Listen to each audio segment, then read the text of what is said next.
We are weather alert here at Fox 45 following snow that moved into the region overnight. And this morning, we have live team coverage for you. Our chief meteorologist, Gerard Jabali, is with us here in studio tracking that system. Then meteorologist Amy Aronson, she's out in Baltimore County right now. And we've also have Jessica Babb in Carroll County. Fox 45 News is making sure you are prepared and safe this Saturday morning. So thank you for waking up with us. Live from WBFF in Baltimore, this is Fox 45 Morning News.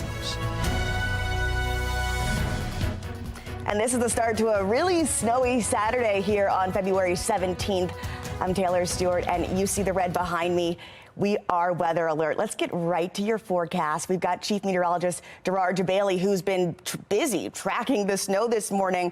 I tell you, I woke up middle of the night. I looked outside and said, no white stuff. Went back to bed just a few hours later, blanket. Yeah, it was pretty fast how it hit, and it's just as fast that it's moving out. I mean, right now we've got just about all the snow on the ground that we are going to see. Kind of a pretty scene out here, and the good news is the roads are not terrible, at least in most locations that I drove in and around Baltimore. But we are going to see the snow tapering off, and from here on out, we should actually see some improvements. But at the very least, you got to deal with the snow that's out there, and it is still collected on many of the roads that especially were not treated. 33 degrees right now. Let's show you where that system is as it moved across the area. There it is. Now, we've had a couple of bands of lingering snow or snow showers. You can see one that was just off to the north, but it's already starting to push out. We could see one or two over the next hour or so, but really it's going to just warm up and improve. So maybe in the next 2 hours or so, we'll see a few more flakes coming down. Once we get past to around 9 a.m., the sun should start opening up. We'll warm up to around 38 degrees today, but the ground temperatures, especially on the roads, should be enough to really melt things away. But this storm system, a little different than the last one that I could see, and we're going to talk more about that coming up because we do have quite a bit of a warm-up coming our way. Let's check on meteorologist Amy Aronson, and I know you're out watching this system just as much as any meteorologist is, Amy. What do you see out there that's different from this one versus our last one? Yeah, a winter scene out here, Gerard. Woke up to, of course, the trees blanketed in snow, the grass blanketed in snow. I had my shovel ready, but guess what? Don't need it. So at least the sidewalks are clear. That's a nice change. I know last time I was definitely shoveling out, so my sidewalk looks good. Actually, my main street looks good here, too, so that's encouraging news on this Saturday morning. But let's take a look at how much snow I got here. I'm in the Towson area, so you're technically supposed to take 3 different measurements and then take the average. But it looks like about 2.5 inches. And I did take a couple of measurements before hopping on air, and that's about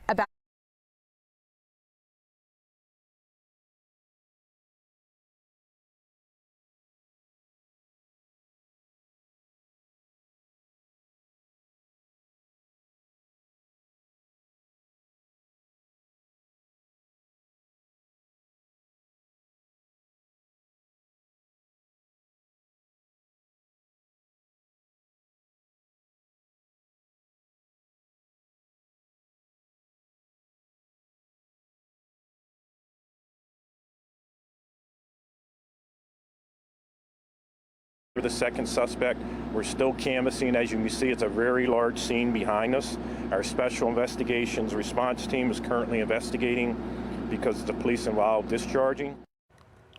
Now, while authorities search for the suspects, officers responded to the store where they found a 31-year-old man who was shot in the leg. Police believe that victim was a customer of the store and was possibly targeted. 2 weapons were recovered from that scene as police are now checking to see if they match the bullet that shot the other man. According to police, no officers were hurt in this incident. As crimes like these continue throughout Baltimore City, concerns growing over both quality of life crimes and violent ones. This as a 17-year-old girl was shot inside of a rideshare car center just earlier this week in West Baltimore. Anywhere at any time. Just catch a bullet. And catch a bullet. I could be sitting here just like I'm sitting here now. It could break out shooting. This happened Thursday night around 7:30. When police got there, they say a 17-year-old girl was inside that vehicle with multiple gunshot wounds. According to police audio, the girl was inside the car with her mother and younger brother. The driver and mom flagged down police at the 500 block of Dolphin Street. Residents are still shaken up by this incident after the violent crime continues to persist. Back in the day, you would have, certain populations that didn't have to worry as much as others. But now, it's anybody, woman, child, anybody. Fox 45 News was able to review video from a nearby market that shows a male approximately 5'5", wearing a dark hoodie, pull out a handgun. He began firing into a crowd of people. They ran away. No arrests have been made in this case, but we'll keep you updated. Questions rise this morning about the effectiveness of the Baltimore citation docket. Just ahead, the promise now coming from a former mayor and a mayoral candidate, and what she wants to change to hold criminals accountable. Well, the snow might be coming to an end. We're continuing to track and get some totals for you. All the measurements are coming in, but also winter. The blast is not exactly done with us. We're going to get very cold tonight. We're going to talk about how cold and also what's expected for your Sunday coming up.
Another look at our Weather Authority HD radar as we are weather alert this Saturday. Well, just look out your window and you'll see why. Snow is on the ground, a couple of inches of it, but it's slowing down. Chief Meteorologist Gerard Bailey is tracking it all for us, and he's going to have the update for you in just a moment. Now to a city in crisis. Baltimore mayoral candidate Sheila Dixon is looking for more action to address quality of life crimes. She calls them a top priority. The citation docket was created just a year ago and it's been up and running for about 7 months now. Some say with limited results. The docket aims to tackle quality of life and low-level crimes like trespassing, disorderly conduct, intoxication, which were ignored by the previous city state attorney and her administration. Police department needs to step up. They need to get trained properly, understand what it takes, and then get out there and start providing these citations. Now, Dixon's comments come after a city council committee hearing where the Baltimore City State Attorney's Office revealed only 37 citations were written by BPD officers. And that is the number that's made it to court since the program started last July. A push to protect safety resources in Baltimore City just ahead this morning. The likelihood a new bill could pass to get guns into the hands of RSO officers. Fire officials in Loudoun County are now investigating a house explosion that claimed the life of a firefighter. The incredible video just ahead.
We are weather alert this morning as a round of overnight snow came through the region.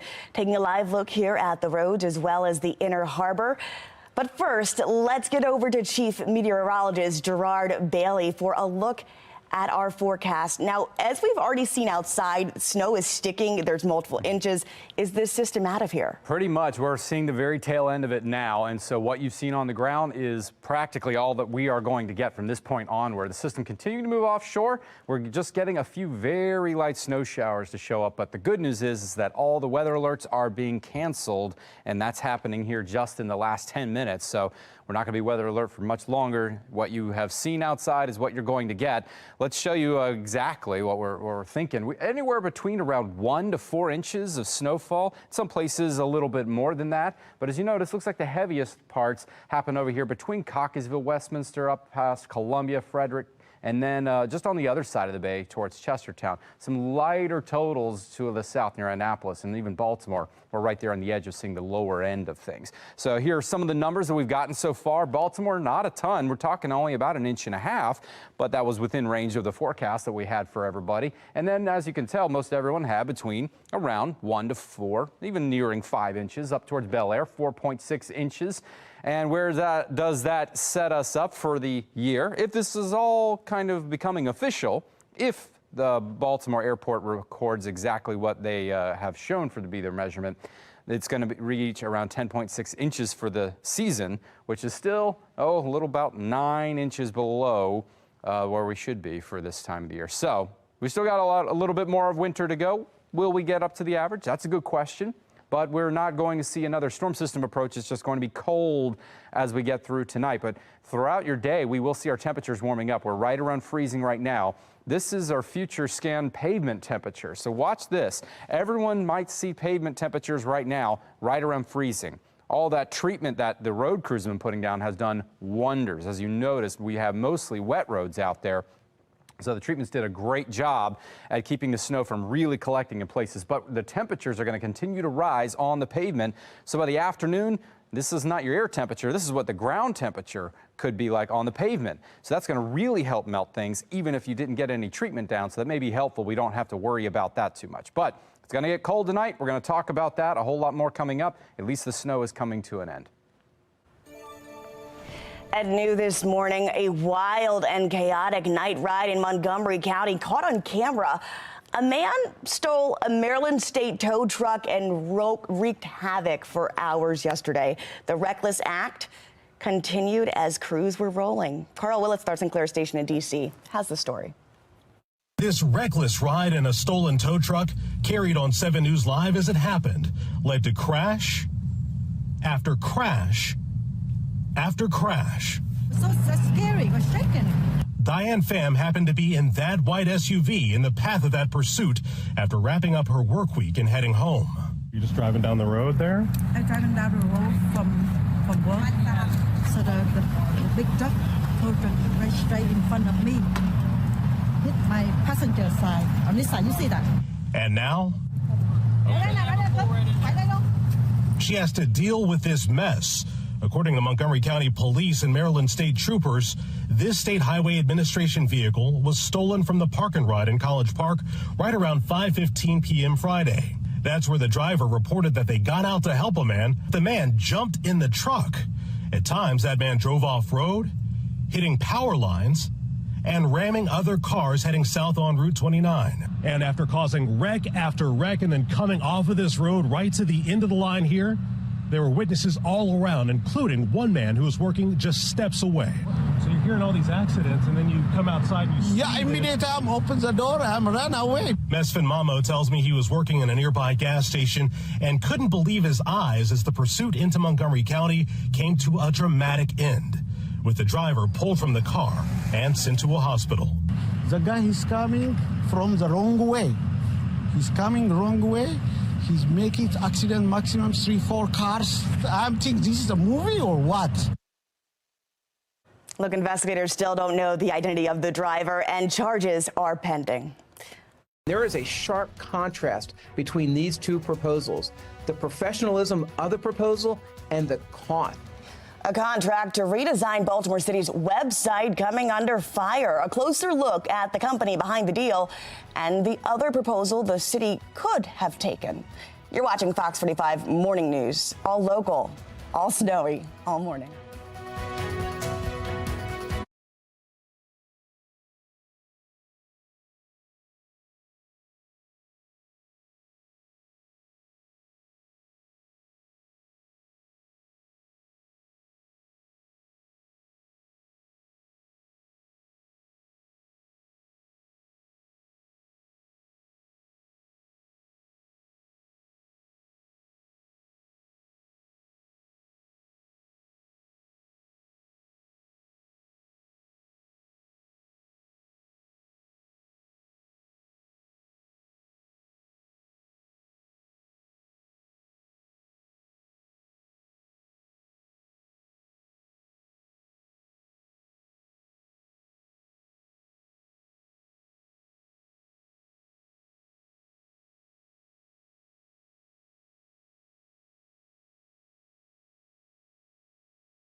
Total devastation. There's a debris field well into the street and into the neighboring homes. Making headlines this morning, a Loudoun County firefighter died in a home explosion just last night. Multiple crews were called to a home in Sterling, Virginia. Take a look at that video here. The assistant fire chief says the emergency calls came in just before 8, and once firefighters got there and got inside the home, it exploded. 9 firefighters were taken to the hospital along with 2 other individuals for treatment. The extent of their injuries is not clear this morning. We have all firefighters out of the building. The fire will continue to smolder for an undetermined amount of time. It's still an active scene and will be transitioning at the appropriate time where the fire marshal's office can really get into the house. And the fire is now under investigation by the fire marshal's office in Loudoun County. Baltimore City Schools is one of the few districts that don't allow on-campus police officers to carry guns. Why lawmakers want to change that.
Live from WBFF in Baltimore, this is Fox 45 Morning News.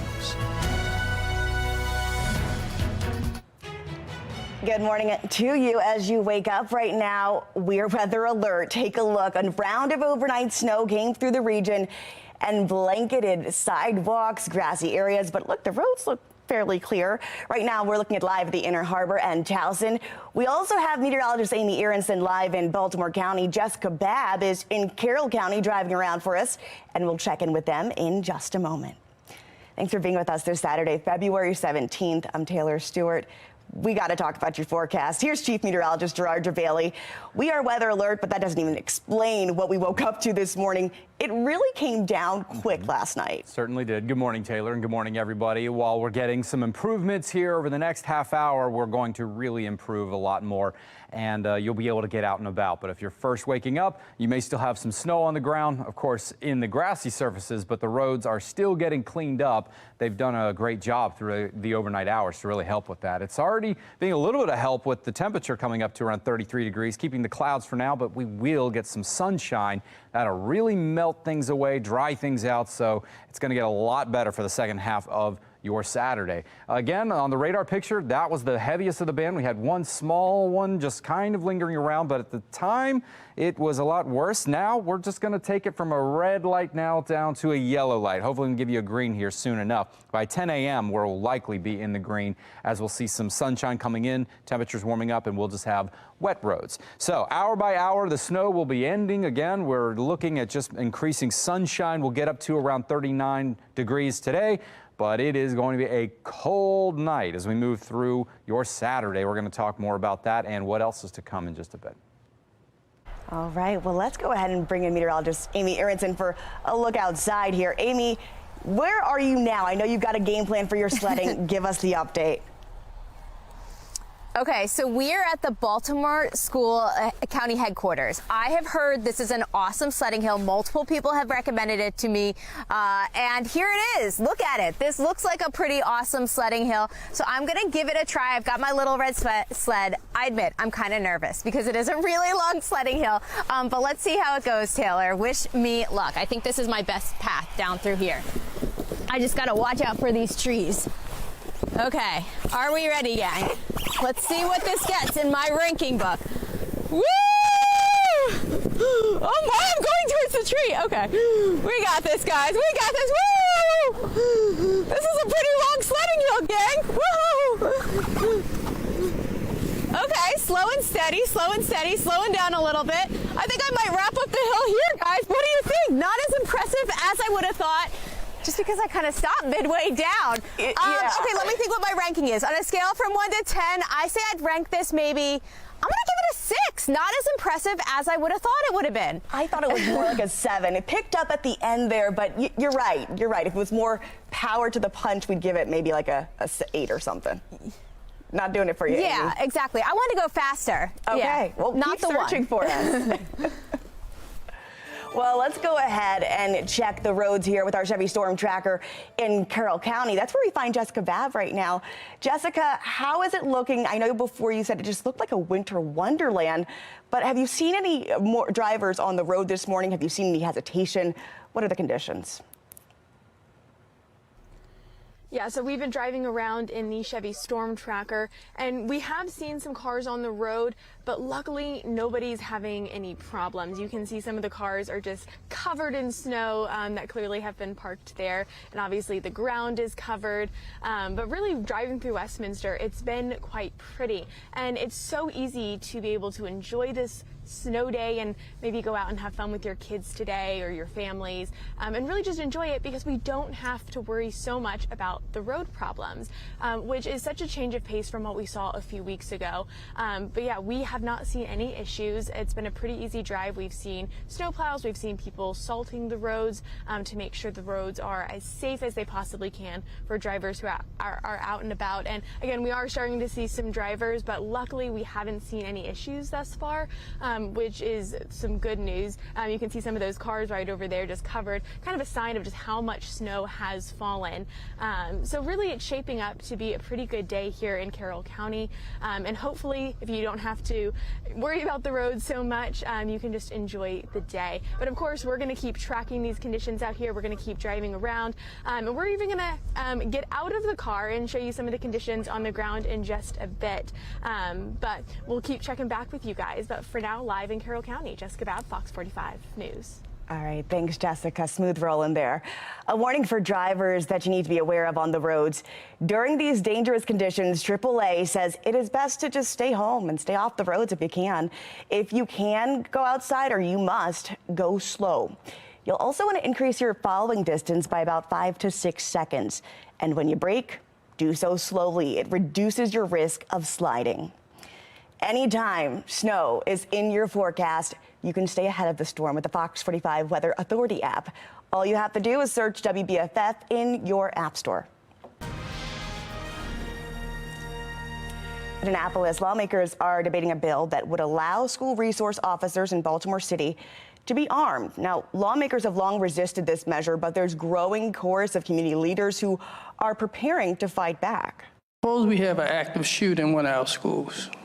How are we going to protect the teacher? How are we going to protect the aide? How are we going to protect the students? Stop handicapping our school police. If they police, let them do their job.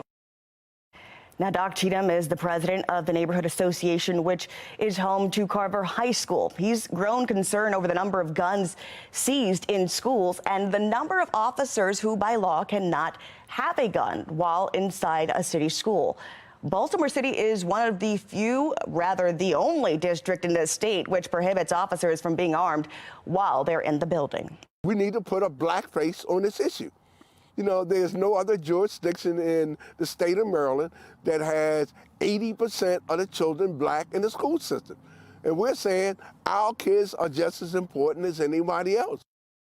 In Annapolis, lawmakers are now considering whether to change the firearm restrictions.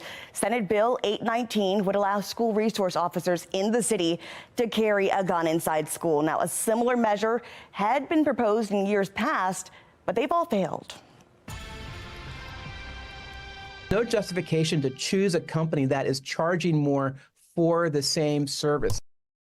Now to a city in crisis. A controversial contract to redesign the city's website has been met with some renewed criticism here. The $1 million contract first came under fire for ties to Mayor Scott's campaign, along with some missed deadlines and a budget that has since doubled to more than $2 million just to create it. And now a FOX45 investigation reveals a much more cost-effective deal was turned down. Two proposals were on the table, one from the Interpersonal Frequency, who presented a thorough 84-page pitch with intricate web graphics, a detailed design plan, and a price tag of about $300,000.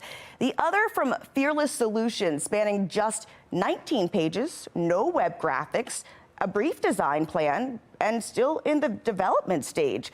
That came with a price tag of $1 million. Now, the Baltimore City Information and Technology Office, or BCIT, selecting the proposal, billing taxpayers 3 times the cost, which follows 2 budget increase approvals from the Board of Estimates. All those in favor, please say aye. Aye. All those opposed, please say nay.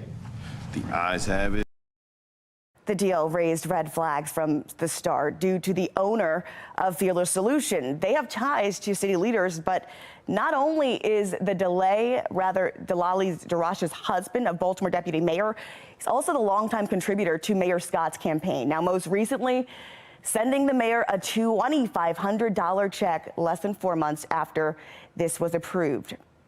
Now, the Fearless contract was approved at $850,000. We reached out to the mayor's office for comment on this decision. We've yet to hear back, though. We'll keep you updated.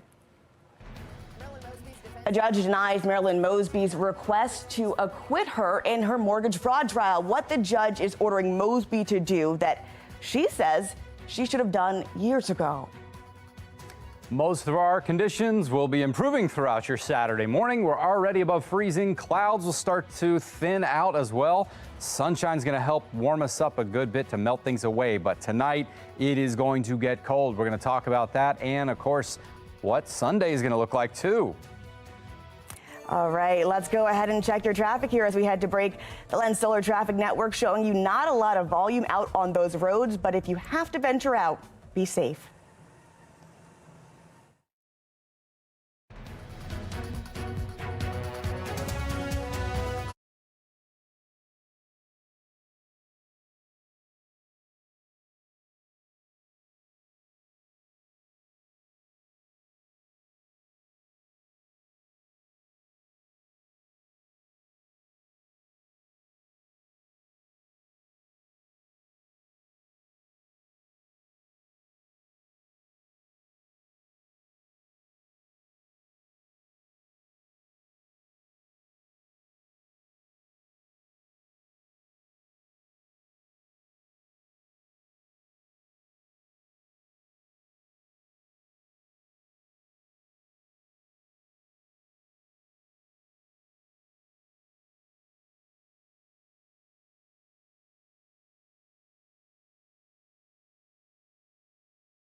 We're back in your weather alert right now. 7:39 is your time as we look live over the Inner Harbor and Towson, as well as our Lynn Stoller mobile track and Chevy storm tracker.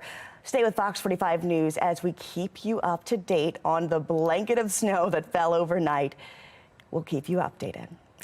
Developing now, though, the Department of Juvenile Services Secretary Vincent Schiraldi issued a response 10 days after a group of Republican lawmakers questioned the department about a 15-year-old found guilty of rape but still allowed to attend a Baltimore City school. The Republicans were saying they're not satisfied. Now, lawmakers want to know why that teen wasn't required to register as a sex offender, and if the department knew about the charges, and did they think it was appropriate to have the charges recommended. Now, in a response to a Project Baltimore report that revealed that 15-year-old was allowed to attend Patterson High School, we learned that he had entered a plea in Harford County to second-degree rape involving a 3-year-old relative. Schiraldi responded to lawmakers, citing various Maryland codes, including one that says it wasn't DJS's responsibility to inform the school system about any offenses. He says that was the responsibility of the police department and the state attorney's office. The letter didn't directly answer lawmakers' questions, though. House Minority Leader Jason Buckle is calling the response unacceptable. Look at his statement here on your screen. It says, quote, rather than address our legitimate questions and concerns over the threat to the safety of children attending school with a convicted juvenile child rapist, Secretary Schiraldi has instead chosen to hide behind bureaucratic mumbo-jumbo. Buckle promises to follow up on this issue. Lawmakers aren't the only ones who've tried to get answers from the secretary. Just last month, Project Baltimore's Chris Papps tried to speak with him about the situation at Patterson High School.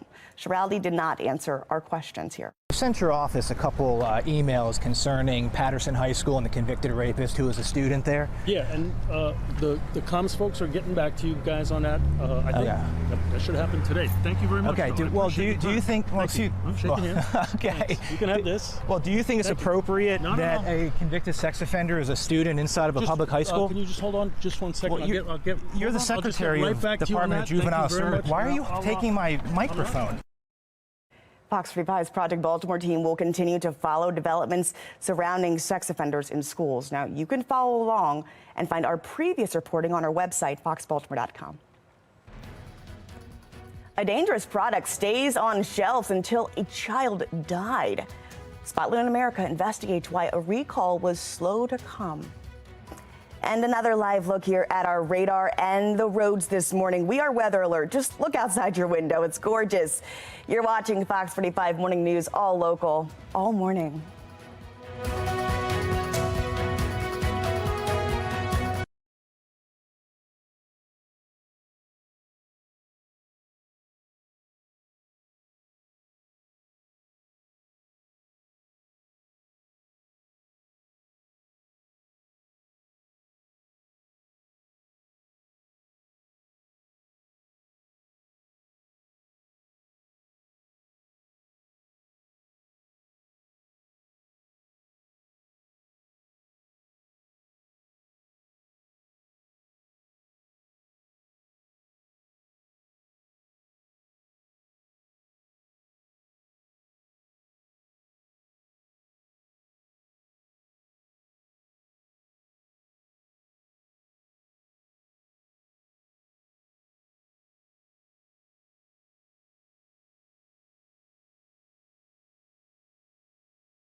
A live look now at the roads on this Saturday morning here. We are waking up with a blanket of snow, several inches in some spots. Right now, you're in Baltimore County here, but we're going to take you throughout the region. Let's start here with Chief Meteorologist Gerard Bailey with a look at our forecast. These conditions are going to be improving in the coming hours. They certainly are. And the snow that we're seeing out there, it is quite a bit variable. Depending on where you live, things can look very different. But the good news is it's all improving. So most of it happened overnight. And as you're waking up and you want to have some things to do for your Saturday, we'll have that ability to go forward here, and conditions will be improving quite a bit. So all our watches and warnings have been canceled. Great news there. As far as snow totals are concerned, well, it wasn't bad at all. You can tell that at least we saw 2 to 4 inches across the area, but a lot of the roads are actually quite less than that. The treatments have been working great. Temperatures were about a degree warmer. So our snow totals that we have, while they vary quite a bit depending where you are, at least not all of this is on the roads. BWI now reported the officially up to 2 inches, but on the other side of Baltimore, they actually had 4 inches on the east side. We're going to update these numbers and show you some of the latest ones as they're just now coming in. But up towards places like Timony and Bel Air, over 3 inches, 4.6 up in Bel Air. So it was a decent snowfall for some folks. We're going to be bringing this number up another ½ an inch, so that would be about what you would have equivalent for 2024's total snowfall. Are we going to reach our average for the year? We'll find out soon enough, I guess, in the next couple months. All right, so right now, 31 degrees, but our temperatures are going to warm up quite a bit. Baltimore itself has reached 33. A little bit of sunshine is going to go a long way. Watch what happens. These are our pavement temperatures, and while they're below freezing for now, as we just get a little peak of sunshine, they're going to shoot way above freezing today. In fact, we could see pavement temperatures in the 50s, meaning anything that's on the road is going to melt away and just become wet roads as we move through the daytime. So shouldn't have anything more than wet roads to deal with. But tonight it is going to get frigid cold, all right? Any snow that's on the ground is very good at reflecting heat right back up in the atmosphere. Therefore, it's going to get cold with any of the snow covered on the ground. That means low 20s, mid 20s if you're lucky. So this is going to be a chilly one tonight. Here's your 7-day forecast. I got some good news for you. After this very cold Saturday night, we'll be up to around 45 degrees sunshine for your Sunday. And look at this temperature trend. We're going to continue to warm it up, and we'll be in the 50s by Wednesday. Next storm system, if we have one, will probably arrive sometime Thursday or Friday. But this one looks like more of a rainy one. So that's the good news. All right, sounds good. Well, former City State Attorney Marilyn Mosby was back in federal court after a jury found her guilty of 1 count of federal mortgage fraud. She was found not guilty of 1 count of mortgage fraud related to her purchase of a home in Kissimmee, Florida. The defense trying to get Mosby's conviction tossed out. Fox 45's Mackenzie Frost explains the latest developments. Marilyn Mosby's defense team argued the prosecutor should not have brought this case forward in Maryland, but the judge disagreed, upholding the mortgage fraud conviction. And now Marilyn Mosby is required to give up her passport by next week, something the judge said should have been done 2 years ago. A charter bus pulling into the Greenbelt Federal Courthouse parking lot Friday morning. Dozens of supporters getting off the bus, gathering in another prayer circle. Marilyn Mosby once again bringing her 2 daughters to court with her. Inside the courtroom, the defense attempting to paint the timeline and picture, saying there's no evidence proving beyond a reasonable doubt that this gift letter written by Marilyn Mosby and signed by Nick Mosby was submitted to the mortgage company while the Mosbys were in Maryland. The gift letter indicated Nick would give Marilyn the $5,000 she needed to close in the Longboat Key condo. It was dated February 9th, 2021, submitted February 10th. That same gift letter is what a jury just last week decided was the lie Marilyn Mosby told mortgage companies, and it's what the jury used to convict the former top prosecutor in Baltimore City on 1 count of mortgage fraud. The defense argues there isn't proof, including bank and credit card statements showing Marilyn Mosby was in Maryland when she wrote and submitted that letter. But prosecutors argue financial records paint a different picture, indicating the Mosbys were living in and working in Maryland at the time. Prosecutors say on February 8th, Marilyn Mosby's debit card was used at a Five Guys in Cockeysville. February 16th, records indicate a charge for Spirit Airlines for plane tickets to Florida. February 17th, Mosby's loan was approved, and February 19th, she closed on the condo while in Florida. Judge Lydia Grigsby denying the defense's attempt to get the conviction tossed. Mosby also ordered to surrender her passport by February 20th, and it was revealed she should have given up that passport 2 years ago, but never did. Leaving the courthouse, Ms. Mosby, will you surrender your passport by Tuesday? More silence from Mosby as she made her way into her blacked-out SUV. Leaving the federal courthouse and her sea of supporters behind. Several legal experts do say they anticipate an appeal to be filed for both of these cases involving Marilyn Mosby, but so far that has yet to happen. Meanwhile, Marilyn Mosby is said to be scheduled May 23rd. In the newsroom, Mackenzie Frost, Fox 45 News. All right, now another look at the radar as we track snow on this snowy Saturday, just when those conditions will start to improve and the snow will start to melt.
Fox 45 News is making sure you are weather alert this morning after snow fell in our region just last night. You're taking a live look now from Baltimore County and Carroll County along with our Weather Authority HD radar. And we've seen it happen time and time again. Injuries pile up as dangerous children's products remain on the market for years, but not until a death is taken, some action is finally followed there. Now, some water beads are the latest product that no government recall was issued prior to a child dying. Spotlight in America, Angie Moreski investigates why it took so long to protect the public from this dangerous product. These tiny, colorful beads look like candy. When fluid is added, the super absorbent polymer balls can grow up to 100 times their original size and cause immeasurable harm to a small child who swallows them. At one point, I just kind of lost it, and I was like, he's gonna die. Like, we need to do something. He's gonna die. Florida mom Sarah Gent remembers a day of sheer terror when her little boy Henry unknowingly ingested water beads.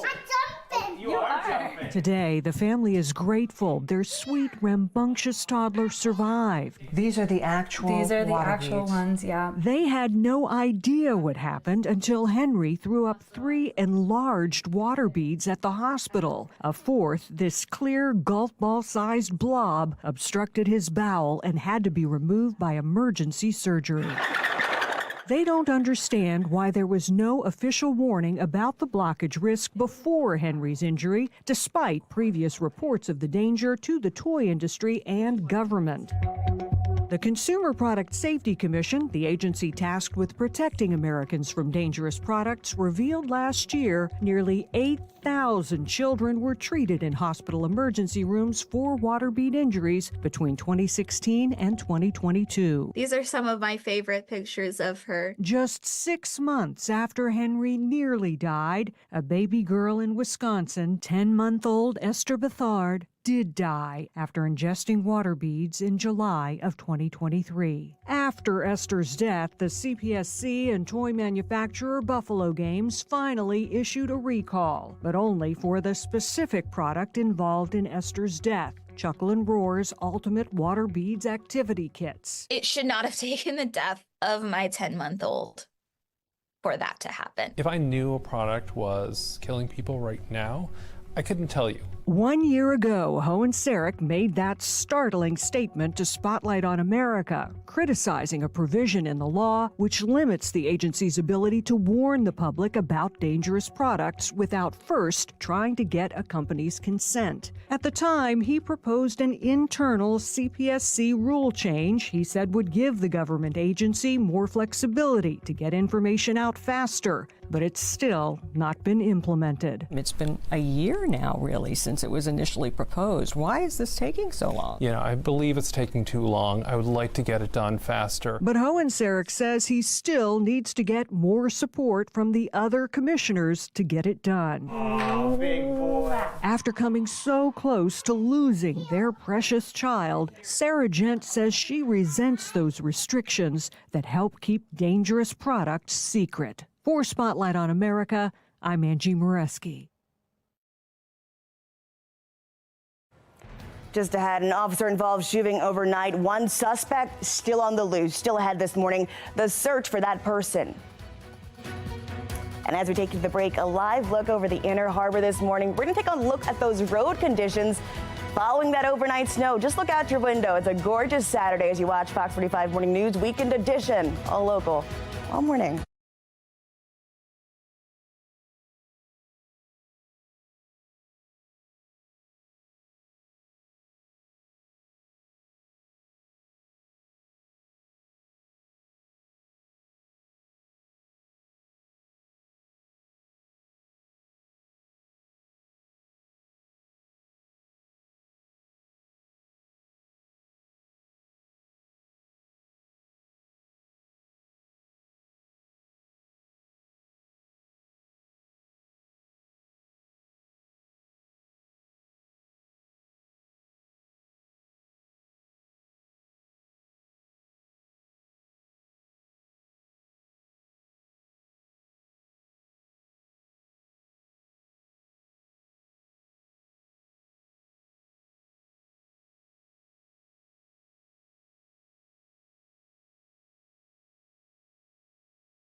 We're back and we're tracking improving conditions here at Fox 45 Morning News following that snow that moved in at the dead of night. Now this morning we've got live team coverage for you.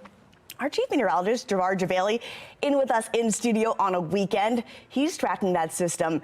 And we also have meteorologist Amy Aronson. She's out in Baltimore County right now. Jessica Babb is in Carroll County. And stick with us, so we'll keep you safe and prepared this morning. But let's get right on over to Chief Meteorologist Gerard Javali. Now, what are you seeing now? The conditions are improving? Yeah, they certainly are. And the one thing I wanted to try to point out is we're getting some new reports to come in on snow totals. And some of those have been a little surprising.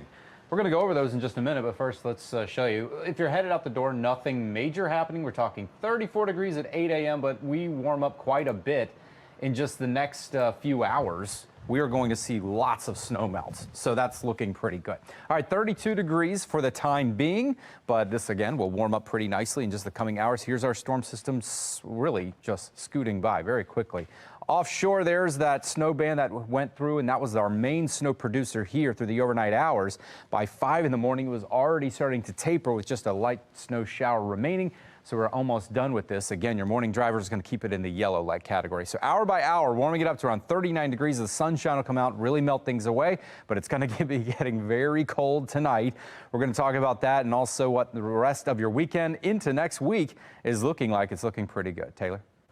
All right, sounds good, Gerard. Well, let's go outside and head to Carroll County where we find Jessica Babb, and she's outside of the Chevy Storm Tracker. Jessica, what's it like out there? Yeah, so we have been driving around in the Chevy Storm Tracker all morning. Luckily, the road conditions are pretty good. You'll need one of these to scrape off some of the snow off your car this morning if you're now just getting up and getting out and about. But the good news is we haven't seen a ton of ice on the roads. We've seen snow plows, we've seen people salting. So overall, the roads are in good condition. But it is already getting pretty cold out here. And I just want to show you, right now we're in Westminster City Park, and I just want to show you kind of what this area looks like. It is just stunning and so beautiful this morning, and really a fun way to enjoy the snow day. And an even better way to enjoy the snow day, you can kind of just see how much snow we've gotten on the ground right here. A good amount, but the best part is this is like the fluffy snow. So this is the perfect snow if you're going to make a snowball or a snowman or have a snowball fight with your family or some of your friends. So yeah, a lot of exciting things to happen today, and I hope everyone can enjoy the snow day. Live in Carroll County, Jessica Babb, Fox 45 News. All right, Jessica, thanks so much. We'll check back in with you here. Well, we want to bring in meteorologist Amy Aronson, who's on a sledding challenge. She's in Baltimore County. Where are you now, Amy? Okay, so we made our way north. We're in Oregon Ridge Park in Cockeysville. It is a beautiful winter wonderland here. And I was doing a little research, and I've actually heard that the hill here used to be a former ski hill. Now, how can you top that? We didn't have time to get to the top of it because we just arrived. But as you can see, that is an impressive sledding hill. You can actually see a few folks out and about enjoying the winter wonderland out here. So I didn't have time to get all the way to the top right now, so I'm not actually going to sled at this moment. I need some time to get to the top of it. But coming up in just about 30 minutes, I promise you, we are going to make our way to the top of that hill, and then I'm going to try sledding down it, and then you will get my ranking for Oregon Ridge Park. But I hear this is a top one. It looks pretty impressive. I'm excited to give it a try myself. Hopefully some of you will come out and join me. I want some sledders to get out and join me this morning and try it out too. So if you're in the area, come join me here at Oregon Ridge Park. Back to you, Taylor. All right, thanks, Amy. Let's go ahead and look at some of the pictures our viewers are chiming in this morning. Thank you for sending these. Lots of snow on the ground there. We can see a few pictures with the house lit up in the background, and we will continue to show your pictures with us. Show your pictures as you share them with us this morning. Use that chime in feature to send us your favorite videos and pictures. You can scan that QR code right there on your screen, or head over to foxbaltimore.com. Click on the chime in tab to make your submissions. All right, now to a city in crisis. The Baltimore Police Department is investigating multiple shootings. They happened overnight, and one of them turned deadly. Now, the most recent shooting happened just after 10 p.m. in Northwest Baltimore at Catholic Avenue and West Forest Park Avenues. Now, police say they discovered a 69-year-old man and a 45-year-old man, both with apparent gunshot wounds. We know this morning The 69-year-old died. The 45-year-old individual is listed in critical condition. This double shooting comes just 1 hour after police were involved in a shooting in the Western District. Right now, the Baltimore Police Department is still looking for a suspect involved in that shooting. They did arrest another individual who was involved, but in a news conference, BPD Commissioner Richard Worley says it started at North Carey and Lawrence Streets when officers heard shots. Then they saw two men running in another direction. Now, police say officers fired several rounds. The suspects were followed by police, then the helicopter Foxtrot, then getting on they're following them overhead. But the suspects were caught soon, just a few blocks later. One of the suspects, though, was able to get away. Officers are still searching for the second suspect. We're still canvassing. As you can see, it's a very large scene behind us. Our special investigations response team is currently investigating because the police involved discharging. While authorities search for the other suspects, responders went to the store where they found a 31-year-old man who was shot in the leg. Now, police believe that victim was a customer of the store and was targeted. 2 weapons were recovered from the scene as police are now checking to see if it matches the bullet that was used to shoot another man, according to officers who were at the scene. No one was hurt. As the crime continues throughout Baltimore City, concerns growing over both quality of life crimes and violent ones. This as a 17-year-old girl was shot in a ride-share vehicle just earlier this week in West Baltimore. Anywhere at any time. Just catch a bullet. And catch a bullet. I could be sitting here just like I'm sitting here now. It could break out shooting. This happened Thursday night around 7:30. When police got there, they found that 17-year-old in the vehicle with multiple gunshot wounds. According to police audio, she was inside the car with her mother and younger brother. The driver and mom flagged down police at the 500 block of Dolphin Street. Residents there say they're still shaken up by what happened and the violent crime that continues in the area. Back in the day, you would have, certain populations that didn't have to worry as much as others. But now, is anybody, woman, child, anybody. We were able to review video of a nearby market that shows a male who was approximately 5'5", wearing a dark hoodie, pull out a handgun and begin firing into a crowd of people. No arrests have been made in that case. New questions arise this morning about the effectiveness of Baltimore's citation docket. Just ahead, the promises coming from mayoral candidate Sheila Dixon about what she would change to hold criminals accountable. All the snow reports are coming in. There they are. We're going to put some numbers there, and I'm going to show you something kind of interesting about the snow reports here in Baltimore. Might surprise you, and we're going to talk about how cold it's going to get tonight coming up.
And we're back with a live look at our Weather Authority HD radar as you're waking up to some snow. The conditions are improving though, so if you look out the window, you'll see some snow on the ground, but it's slow going from here. Chief Meteorologist Gerard Javeli's tracking it all for us. He's going to have the update for you in just a moment. Now to a city in crisis. Mayoral candidate Sheila Dixon says it's time to step up in addressing quality of life crimes. Dixon says low-level crime should be a top priority. The citation docket in Baltimore has been up and running for about 7 months now, and some say with limited results. The docket aims to tackle those very quality of life crimes like trespassing, disorderly conduct, intoxication. Now, these were not prosecuted under former State Attorney Marilyn Mosby's administration. Police department needs to step up. They need to get trained properly, understand what it takes, and then get out there and start providing these citations. Dixon's reaction comes after a city council committee hearing where the Baltimore City State Attorney's Office revealed only 30 citations written by officers have made it to court. This is since that program began last July. A recent Project Baltimore investigation tracks the progress of legislation to keep kids safe in school. This after a teenage rapist was allowed back inside the building.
Good morning to you as we track those improving conditions from a round of snow that came in through the region last night, left a blanket. The roads are looking a little bit clear, but let's get over to Chief Meteorologist Gerard Javeli with a look at your forecast. The snow's moving on out of here eventually. Oh, yeah, and we'll just be improving with only a stray flurry possible. I mean, we're not talking about anything more that could really accumulate. All of our watches and mornings have been canceled. The radar's barely showing up anything, and that's basically what we're going to have for the rest of your morning. Just some improving conditions. So from here on out, looking good. All right, so right now there's your snow totals. You can kind of see the darker blues are where we've had the higher totals, but it's still not just what you see there. I want to show you some of the actual numbers, and some of these are pretty interesting. Bel Air, 4.6 inches. Rosedale, east side of Baltimore, 4 inches. But as you go down the list, you notice most of us got around 2 to 4 inches, some places near 5, but the Baltimore airport itself only got 2, so half of it just on the other side of town. So we're seeing some variability in the snowfall there, so what you see where you are may not necessarily be what it's like just 5 miles away or even less than that. All right, so our total for the season brings us up to around 11.1 inches. So we're still about 8 off our seasonal average. We'll find out if we get there in the next coming, say, weeks to a month. All right, right now 32 degrees, so we're right at the freezing mark. We're going to see our temperatures continuing to climb. It's going to get breezy today, so even though we might see some sunshine, we're going to see the trees swaying and some of that snow is going to start coming down. It may kind of briefly blind you if you're driving under some of those trees as the wind blows the snow down. But as you can also see, our road temperatures, that's what these numbers are going to come up. So the pavement itself is at freezing, but as we get into the afternoon, a little bit of sunshine goes a long way, and we might actually see those road temperatures in the 50s. That's going to melt away anything that's there, treated or untreated. We'll be left with either damp roads, but as the wind is blowing, that'll actually help dry them out too. All right, so here you go. We're going to be getting cold tonight, 21 degrees or so to the north. It is going to be a cold, cold night, but we will see our temperatures recovering a lot. Next week, we're going to be in the upper 40s to 50s by Wednesday.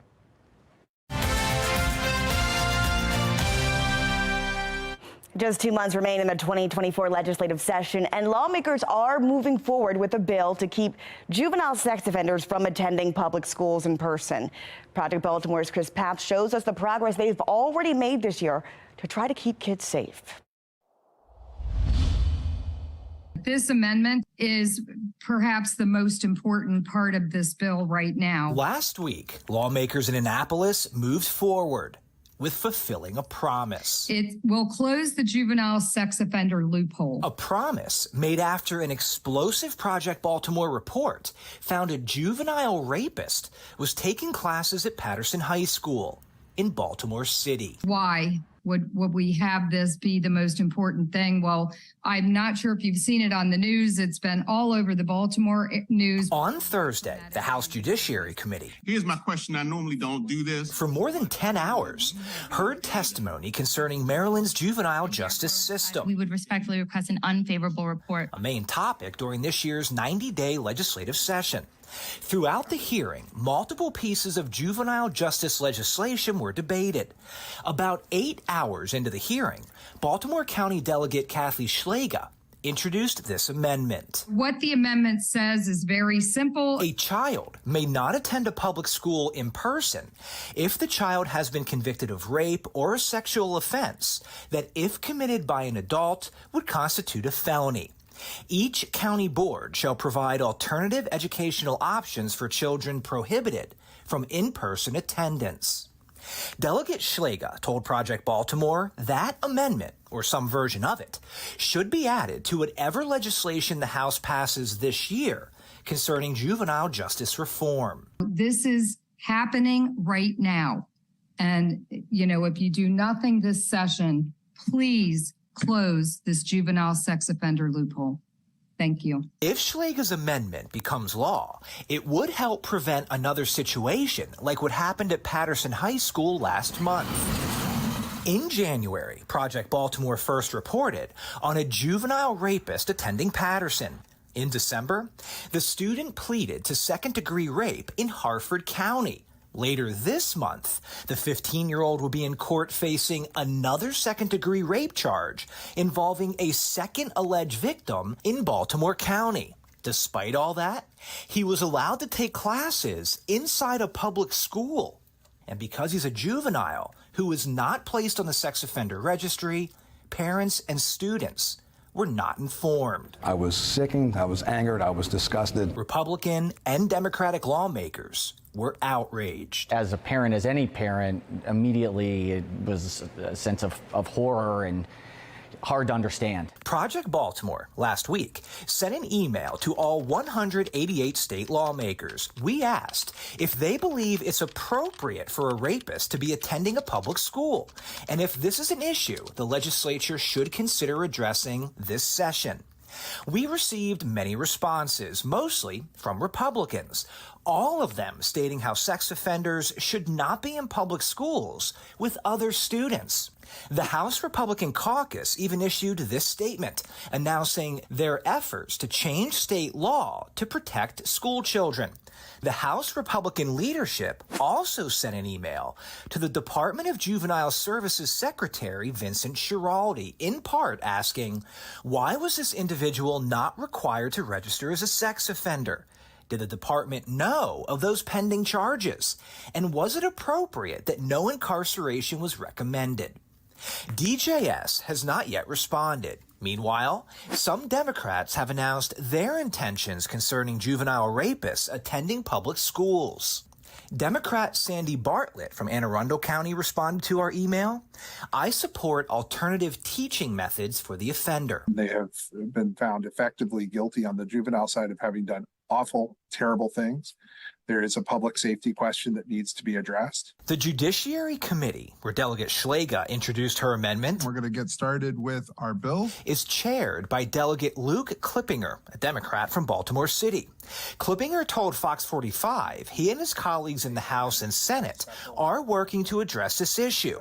But it's tricky because students, he said, must be safe in school, but juvenile offenders must also be educated. At the end of the day, we want to make sure that people who go to school can go to a school that's safe, and we want to make sure that we can do that while at the same time making sure that those juveniles, after they're found delinquent, they can get their education. It just probably not going to be in a traditional school setting. How confident are you that legislation will be passed to address this issue? I feel like if we're able to get people around the table and work this out, hopefully we should be able to do that.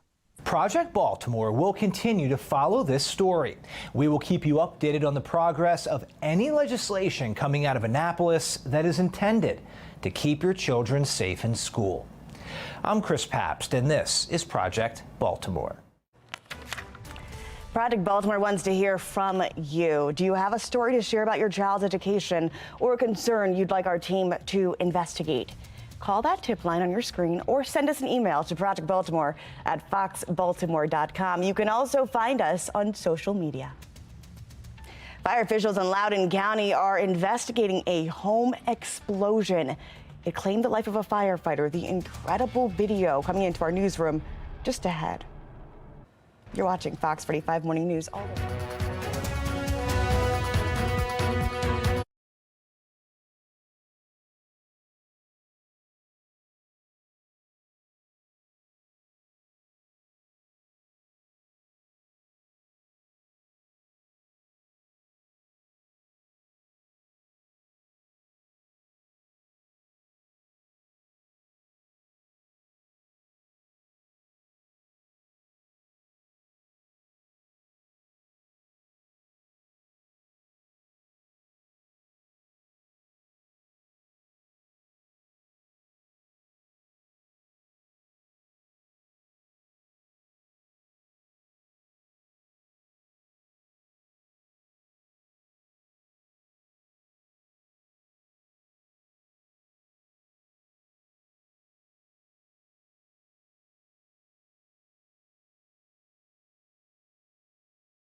total devastation.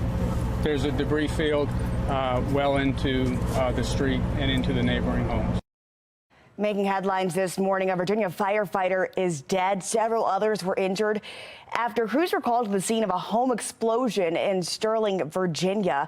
This happened just last night. Take a look at that video here.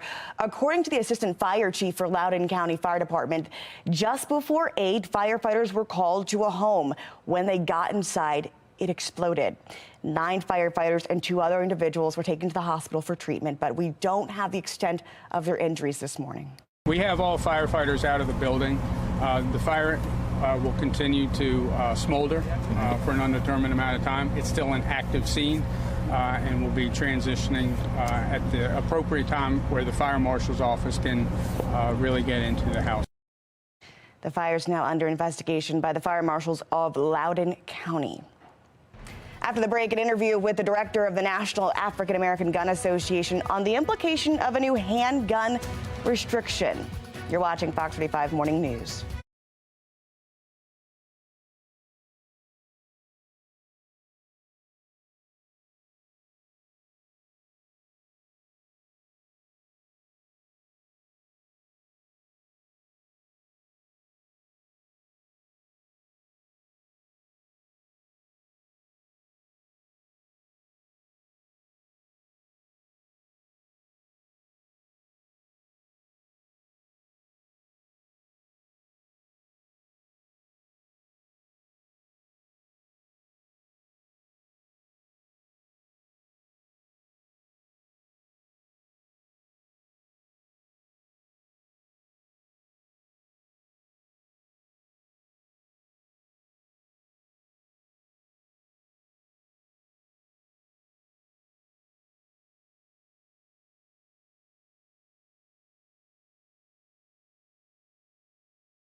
Live from WBFF in Baltimore, this is Fox 45 Morning News. Good morning to you on this Saturday, February 17th. I'm Taylor Stewart. But we really need to talk about your forecast here. Let's get over to Chief Meteorologist Gerard Javali. As we wake up this morning, some folks are really probably just opening their windows, looking outside, grab that cup of coffee, and they're like, it snowed. Yeah, I mean, I'm right here looking at all the reports that are coming in, and you know, there's plenty of them, and they differ all over the place. But if you look outside, everyone got some snowfall. You can easily see that. But the big deal here, of course, is that the fact that most of this happened while we were asleep. So you probably went to bed, if you were one of those that went to bed on time for a Friday night, and then woke up and did not see a flake fall at all. But there it is. It's just like it appeared on its own. So if you're looking outside, we're 32 degrees right now, and the clouds are starting to break. There it is on the radar and satellite picture, just not much left. But you know, what we did see was just pretty impressive. I'm looking on the south side of Baltimore, and they saw maybe 1.5 inches, 2 inches. On the east side of Baltimore, 4 inches. North side of Baltimore, nearly 4 inches. So big differences depending on where you were as to how much you got in some places. But as you can notice, just a few sprinkles are left. We're going to talk more about what's coming tonight with the snow on the ground. It is going to get very cold. We're going to talk about those temperatures and the breeze that we're going to have around, of course, today, too, in just a bit. All right, well, let's see if meteorologist Amy Aronson is feeling that breeze. She's all the way down there with her sled. Amy, where are you? So I made it atop Oregon Ridge Park, the former ski hill. I'm gonna give it a try. Let's do this here. It was steep walking up, I'll give it that. So already a steep start. Here we go. Woo! Woo! It's hard to control where I'm sledding. This is much better than the last one, guys. Oh, I gotta keep going though. I'm trying to get down to you guys. Let's see if I can finish this off here. I need to work on my sledding skills, clearly. Oh man, I think I should have gone in a straighter path. What do you think? Okay, let me think about my ranking while I finish getting to you guys. It started off really strong, but as you can see, it's ending on a slower note here. I'd rank it a little better than the last one. I'm gonna give this a 7 out of 10, and mainly because the hike up was a cardio workout. It was hard to get to the top of this one, but the views are amazing. So Oregon Ridge Park, 7 out of 10 on my sledding scale. How did it look, Taylor? What do you think? I would say it's got at least an 8.5 from my vantage point. You went all the way to the top. You slowed down a bit, but you're doing the thing, Amy. Have fun out there, man. I just wish I could be We're heading somewhere next, so stay tuned. Okay, we'll lock back in. Well, let's take you to the roads here in Carroll County. That's where we find Jessica Babb outside of our Chevy Storm Tracker this morning. Jessica, are you feeling the wind at all? What are you seeing from where you are? Yeah, we certainly are feeling the wind. It's not too bad right now, but we have been feeling it, and we've been seeing, you know, quite a bit of snow falling off the trees with this wind as well. You know, we've been driving around in the Chevy Storm Tracker all morning, and so we've been mainly focusing on road conditions out here, and luckily the road conditions are in pretty good shape. We've seen snow plows, we've seen people salting the roads, so if you're just getting up and getting out and about, the roads are looking pretty good. We're in the Westminster area. We're actually in Westminster City Park right now, but I do want to point something out. Just because the roads are in really good condition now that some of the cars and snow plows have been on it, some of the sidewalks, if you're out and about, are still pretty icy. Like here on this one, you can kind of just see I'm sliding a little bit. We've got a little bit of ice, so the sun coming out will certainly help that. But if you are going to be out and about or having a snowball fight with your family, just kind of be aware that there is quite a bit of ice on some of these sidewalks, so it could be slick, and you want to make sure that you're not going to slip and fall, and you can enjoy your day. But again, here's one more look at Westminster City Park with just a look at how beautiful it is. Really a winter wonderland, and not at all some of the gnarly conditions we saw just a few weeks ago. So live in Carroll County, Jessica Babb, Fox 45 News. Oh, loving it there. Enjoy the views, Jessica. But as Jessica mentioned, those sidewalks could be an area, those side roads could also be areas of concern this morning. So drivers, if you're getting out during these conditions, AAA says stay home, stay off the roads if you can. But if you must go out, slow down. You'll also want to increase your following distance by about 5 to 6 seconds. And when you brake, do so slowly. That reduces your risk of sliding. Anytime snow's in your forecast, you can stick with the Fox 45 Authority team.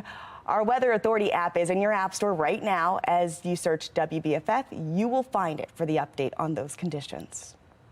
In Annapolis, lawmakers are debating a bill that would allow school resource officers in Baltimore City to carry guns. Now, lawmakers have long resisted the measure, but there's a growing chorus of community leaders who are now preparing to fight back. Suppose we have an active shooter in one of our schools. How are we going to protect the teacher? How are we going to protect the aide? How are we going to protect the students? Stop handicapping our school police. If they police, let them do their job. Doc Cheatham is the president of the neighborhood association where Carver High School is located. Now, he's concerned over the number of gun seizures in schools and the number of officers who, by law, cannot be armed while in the building. Baltimore City is the only district in our state that prohibits officers from being armed inside schools. We need to put a black face on this issue. You know, there's no other jurisdiction in the state of Maryland that has 80% of the children black in the school system. And we're saying our kids are just as important as anybody else. In Annapolis, lawmakers are now considering whether to change the firearm restrictions. Senate Bill 819 would allow school officers in Baltimore City to carry inside schools. Now, similar measures have been proposed in years past, but they have all failed. No justification to choose a company that is charging more for the same service. Now to a city in crisis. A controversial contract to redesign the city's website is facing renewed criticism. The $1 million contract first came under fire for its potential ties to Mayor Scott's campaign, along with some deadlines it missed along the way. But the budget has now doubled to more than $2 million. Now, a FOX45 investigation is revealing a much more cost-effective deal was actually on the table, but turned down. Two proposals here on the table. The first one from Interpersonal Frequency, who presented a thorough 84-page pitch. They had intricate web graphics, a detailed design plan, and a price tag of about $300,000. The other option here came from Fearless Solutions. It came in at just 19 pages with no web graphics, but a brief design plan that was still in the developing stages. The price tag for that, $1 million. Well, the Baltimore City Information and Technology Office, or BCIT as it's called, selected the proposal, billing taxpayers 3 times the cost, which followed 2 budget increase approvals from the Board of Estimates. All those in favor, please say aye. Aye. All those opposed, please say nay. The ayes have it. The deal raised some red flags here due to the owner of Fearless Solutions and their ties to the city. Now, we also learned that the head is not only the husband of Baltimore's deputy mayor, he's also a longtime contributor to the Scott campaign, most recently sending the campaign $2,500 after the approval of the grant. FOX45 did reach out to the mayor, though, for comment on this decision. We've yet to hear back. Okay, good morning, everyone. It is not exactly the brightest and sunniest of your Saturdays, but we're going to get there. We still have the yellow light up because we do have some slippery and wet spots out on the roads, but increasing sunshine and plenty of melting to come for your afternoon before we get very cold tonight. We'll talk about your Sunday that you're going to have coming up. And as we head to the break here, a quick look at your Len Stoller Traffic Network. Live look around the Beltway. No incidents to report at this time, but if you're heading out this morning, be sure to add a little bit of extra drive time as we are snowy outside.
We are back as we show you a live look from the Inner Harbor, Towson, and our Len Stoller mobile track. Stick with Fox 45 Morning News as we keep you up to date on the melting snow and the conditions outside. Developing now, the Department of Juvenile Services Secretary Vincent Schiraldi issuing a response. This comes after a group of Republican lawmakers questioned the department about why a 15-year-old convicted of rape was allowed to attend a Baltimore City public school. Republicans say they're still not satisfied with the answer. Lawmakers want to know why the teen wasn't required to register as a sex offender and if the department knew about the charges, and they asked, was it appropriate? No charges were recommended. In a response to Project Baltimore's report, they revealed that 15-year-old was allowed to attend Patterson High School even after he entered a plea deal in Harford County to that second-degree rape offense that involved a 3-year-old relative. Schiraldi responded to lawmakers citing various Maryland codes, including one that says it wasn't DJS's responsibility to inform the school system about any offenses. He says that was the responsibility of the police department and the state's attorney's office. Now, the letter did not directly answer lawmakers' questions. House Minority Leader Jason Buckle is calling the response unacceptable. In a statement, he says, quote, rather than address our legitimate questions and concerns over the threat to the safety of children attending school with a convicted juvenile rapist, Secretary Schiraldi has instead chosen to hide behind bureaucratic mumbo-jumbo. Buckle promises to follow up on this issue. Lawmakers aren't the only ones who've tried to get answers from the secretary. Just last month, Project Baltimore's Chris Pabst actually tried to speak to him about this very situation at Patterson High School. Schiraldi did not answer our questions. Take a look. I sent your office a couple emails concerning Patterson High School and the convicted rapist who was a student there. Yeah, and the comms folks are getting back to you guys on that. I think that should happen today. Thank you very much. Okay. Do you think? Well, I'm shaking hands. Okay. Thanks. You can have this. Well, do you think it's appropriate that a convicted sex offender is a student inside of a public high school? Can you just hold on just 1 second? Well, you're the secretary of Department of Juvenile Services. Why are you taking my microphone? Fox 45's Project Baltimore team will continue to follow these developments surrounding sex offenders in schools. You can follow along and find our previous reporting on our website, foxbaltimore.com. A wild story out of Montgomery County. A man steals a Highway Administration tow truck and then leads police on a chase. Still ahead this morning, the incredible video of the chase and what we know about the driver.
Well, we're back with a live look at some gorgeous conditions out there here as we were weather alert, but if you haven't found out by now, the snow is here. You're looking in Baltimore County, but let's jump inside here to studio with Chief Meteorologist Gerard Jabali with a look at the forecast. This snow came in the thick of night. And I mean, you woke up and you could tell that Mother Nature had been working. Oh, no doubt. And this is the best scenario that you could have where it didn't really impact as many people because of the timing of it, late at night and then pretty much gone by first thing this morning. And of course, Amy Aronson's out there having the best assignment of the day, going down sledding hills. I'm a little jealous today. So good morning, everyone. 32 degrees right now, but look at that. We have sunshine. This number is going to climb a lot more, but it is going to get rather breezy. Here is that storm system moving out. Watch as the sun comes up. You can see the cloud cover now showing up on the visible satellite picture, and you can see the texture, the waves to it right there. But you'll get breaks in the clouds here a lot more, especially as we move in the afternoon. So more sunshine to come to help melt things away. If you want to get outside and enjoy it, do it while you can because temperatures are going to come up enough. So go out and build yourself a snowman and see if it'll last. All right, so we saw anywhere from around 1 to 4 inches of snowfall with the highest totals mainly in our northern counties, anywhere south of Baltimore, back down towards Annapolis. Did see a lot less than that, but we had a lot of snow reports. Here's what we do have for some of the snow totals. Bel Air, one of the higher ones, up at 4.6 inches. Rosedale, on the east side of Baltimore, had 4 inches. Timonium, not far away, 3.5, but as you notice on the other side of Baltimore, right there at BWI, only 2 inches of snow. So 2-inch difference between east side and west side. You decide which side's the best side. As we look to our annual snow report, here's where we're sitting for the season so far, 11.1 inches. So we're still about 8 away from the season average. All right, so today, we're going to be warming up. Right now, it's only around 32 degrees, but it's going to be breezy. So even though our temperatures will reach perhaps the upper 30s to get things to melt away, the wind's going to make it feel a little bit chilly, but it's going to do some good things here. And here's what I'm talking about. First of all, this is a look at the road pavement temperatures. They're going to rise as the day rolls on. So we're going to see those road temperatures with the sunshine reach near the 50 to 55 degree mark. That's going to really melt things away. And the wind will help act like a dryer, really to help dry the roads too. So everything's looking good, and this is the best case scenarios you could have for a snow event, given the fact that we had a decent enough amount that it could have been some slick conditions if you had to be on the roads. All right, so tonight, cold temperatures, low 20s, possibly some teens could even sneak in there. With that snow on the ground, it's going to feel cold. But tomorrow, 45, we're warming up a little bit after a very chilly start, though. We'll have lots of sunshine, and your 7-day forecast will continue the warming trend as we'll reach the almost 50 degree mark by Tuesday, likely 50s by Wednesday. Next storm system looks to arrive Thursday into Friday, but this next one is most likely going to be more of a rainmaker. All right, thanks, Gerard. This morning, we've got some wild and chaotic video from Montgomery County. Just last night, cameras caught a man stealing a Maryland State tow truck and wreaking havoc on the roads. This incident spanned well over an hour. Carl Willis, with our affiliate in D.C., has the story. This reckless ride in a stolen tow truck, carried on 7 News Live as it happened, led to crash after crash after crash. So scary, we're shaking. Diane Pham happened to be in that white SUV in the path of that pursuit after wrapping up her work week and heading home. You just driving down the road there? I'm driving down the road from work. So the big truck right straight in front of me. Hit my passenger side. On this side, you see that? And now? She has to deal with this mess. According to Montgomery County Police and Maryland State Troopers, this State Highway Administration vehicle was stolen from the park and ride in College Park right around 5:15 p.m. Friday. That's where the driver reported that they got out to help a man. The man jumped in the truck. At times, that man drove off-road, hitting power lines, and ramming other cars heading south on Route 29. And after causing wreck after wreck and then coming off of this road right to the end of the line here, there were witnesses all around, including one man who was working just steps away. So you're hearing all these accidents, and then you come outside and you see... Yeah, immediately I open the door, I run away. Mesfin Mamo tells me he was working in a nearby gas station and couldn't believe his eyes as the pursuit into Montgomery County came to a dramatic end. with the driver pulled from the car and sent to a hospital. The guy is coming from the wrong way. He's coming the wrong way. He's making accident maximum 3-4 cars. I'm thinking this is a movie or what? While police are still working to identify the driver, we'll let you know when those charges are released. They are pending. Wow. The snow is here, but we're already starting to clear on up. We'll keep you up to date on those road conditions this morning as we take you back outside.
All right. The judge in former President Donald Trump's election subversion case is considering whether District Attorney Fani Willis of Georgia should be disqualified based on her relationship with the lead prosecutor. Now, Sinclair National correspondent Atra Allen-Shar has this story.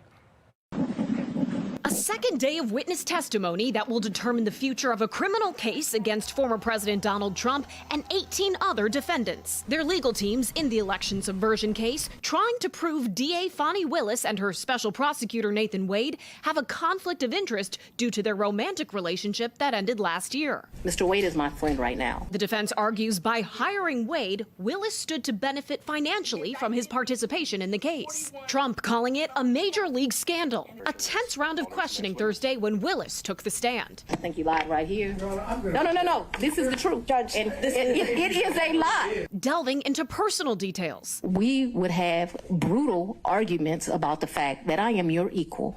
I don't need anything from a man. There was tension always in our relationship, which is why I would give him his money back. I don't need anybody to foot my bills. Rancorous exchanges between Willis and the defense causing Judge Scott McAfee to intervene. We all know what professionalism looks like, what decorum looks like. Former U.S. Attorney John Fishwick. Part of that kind of fieriness, a judge could say, that may be a reason that you shouldn't be on the case. This is getting personal. The standard is whether there's an appearance of impropriety, even if there's not an actual conflict, and it doesn't look good. Taking the stand Friday, former Georgia Governor Roy Barnes.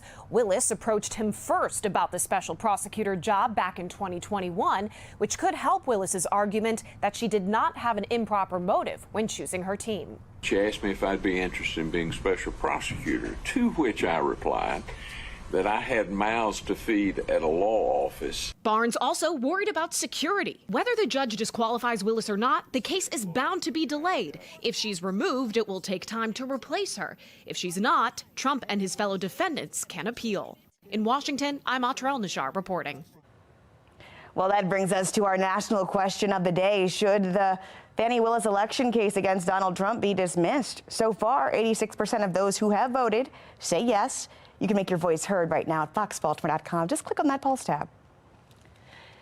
Nick Calderon has a look at today's steals and deals. The following segment is sponsored by Noki.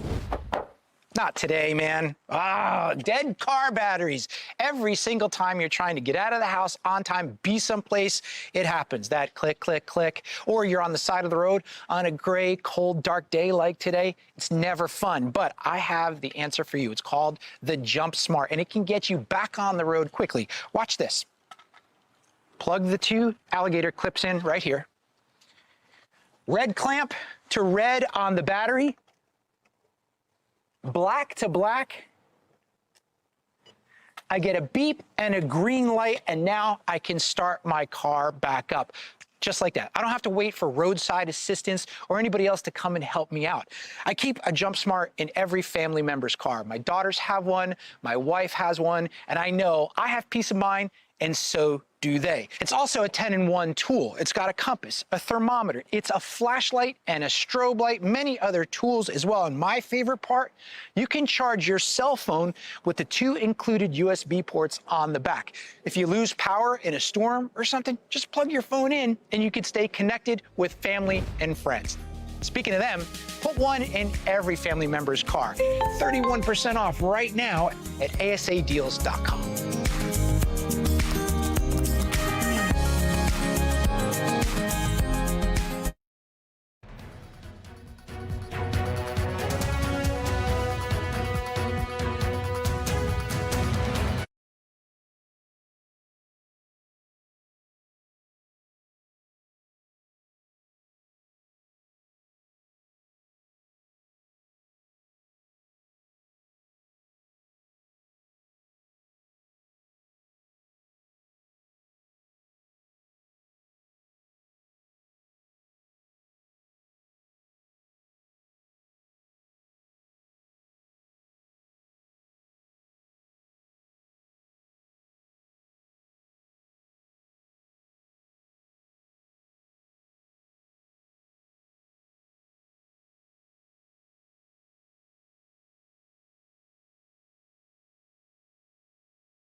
Well, we are tracking improving conditions here at Fox 45 Morning News following that snow that moved in overnight and throughout our region. Now, we've got live team coverage for you here. Our chief meteorologist, Gerard Jabali, is with us here in studio this morning. He's tracking that system that's moving on out. But meteorologist Amy Aronson is out in Baltimore County right now. We'll check out where she's sledding. And Jessica Babb is in Carroll County in Westminster, I believe, and she's been keeping us prepared as well this morning. Thanks for joining us. Live from WBFF in Baltimore, this is Fox 45 Morning News. Good morning to you. Thanks for being with us this Saturday, February 17th. I'm Taylor Stewart. Let's talk about your forecast. Chief Meteorologist Gerard Jabali is in with us on a Saturday, and you've been busy because the snow moved in last night, and this morning as folks wake up, they're going, hey, I got a few inches. I'm pretty glad that at least it all happened the overnight hours, so now we can go through our Saturday without too much more of an issue. You may just have to be careful as you step out the door. Your sidewalks may not necessarily be fully cleared, but most of the roads are already doing quite well. Those road crews are a big part of that, okay? They were out all day yesterday pre-treating. I saw them out and doing this, and that was a big help because all the snow that fell was able to melt away a lot easier. 34 degrees where we're at, so we're above freezing, starting to get some sunshine in there, as you can see, which will do wonders and continue to help melt things away. But our system is now past. We're only going to see some lingering clouds, perhaps a stray flurry coming by, but no more that would really accumulate. So your highs today are going to reach around 39 degrees. It's going to be pretty breezy, but we're going to talk about how cold it's going to get tonight. It's going to drop pretty low, and we'll also take a look at your Sunday and beyond. I think we have some good news coming for you. All right, thanks you, Gerard. Now let's head outside to Carroll County. That's where we find Jessica Babb outside of our Chevy Storm Tracker. Now, Jessica, you showed us where those sides areas, those sidewalks get a little bit slick. What else are you seeing out there? It's just gorgeous. It is absolutely gorgeous. So earlier when we were driving in our Chevy Storm Tracker, the neighborhood roads were looking pretty good this morning. We didn't see too many issues out in the neighborhoods, and we'll take you back to the neighborhoods in just a minute. But first, I want to kind of, again, show you some of the snow that has fallen. This is the best kind of snow because it is the crunchy kind of snow that you can throw snowballs with and have a lot of fun with. And then if we come up to the main road up here, this is Baltimore Boulevard. As you can see, it's a pretty well-trafficked road right now. We've got a lot of cars out and about. They are moving smoothly and not having any issues. And so again, that is the great news. I know it was mentioned, to be thankful for all of the crews out here, Public Works, the plows, the salting, because really it's a different story than the snow that we saw a few weeks ago. And just something to keep in mind for residents who are in Carroll County, even though the roads are looking great, Carroll County Public Schools says all school-sponsored events are still canceled for today. So perfect time to get out and about and have some fun. Live in Carroll County, Jessica Babb, Fox 45 News. All right, well, we're going to send it to someone who is having a lot of fun. Meteorologist Amy Aronson is in Baltimore County. She's been checking out different conditions throughout the morning. Amy, where are you now? All right, we'll get right back to her in just a second here, but we want to show you some of the pictures folks have already chimed in this morning of the snow in their neighborhoods. Take a look at those snowy trees, side streets, sidewalks. Oh, and this one right here just shows a gorgeous looking neighborhood. As you continue to take those pictures, make sure you share them with us this morning. All you have to do is scan that chime in feature on your screen there. Or you can upload it directly at our website. Click that chime in tab and make your submission. We'll be looking out for it. You might see it here and there. Now to your session 2024 coverage. A Gonzalez poll this week says 88% of Marylanders believe possession of a stolen gun should be a felony. Well, some lawmakers are working to make that happen. Galen Muhammad joins us now. He's the state director of Maryland and Washington, D.C. for the National African American Gun Association. Now, good morning to you. Good morning, ma'am. Now, this glad to be week, with you.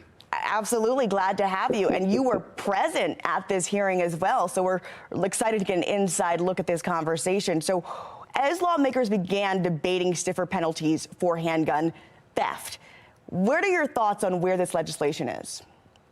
Well, as I stated in my testimony, and for the record, I was virtually there, but for the record, my testimony stated that I am in full support. In fact, when I found this bill on the docket, I was very happy that it was brought back because they actually voted it down last year. Now, the first offense can lead to prison up to 5 years.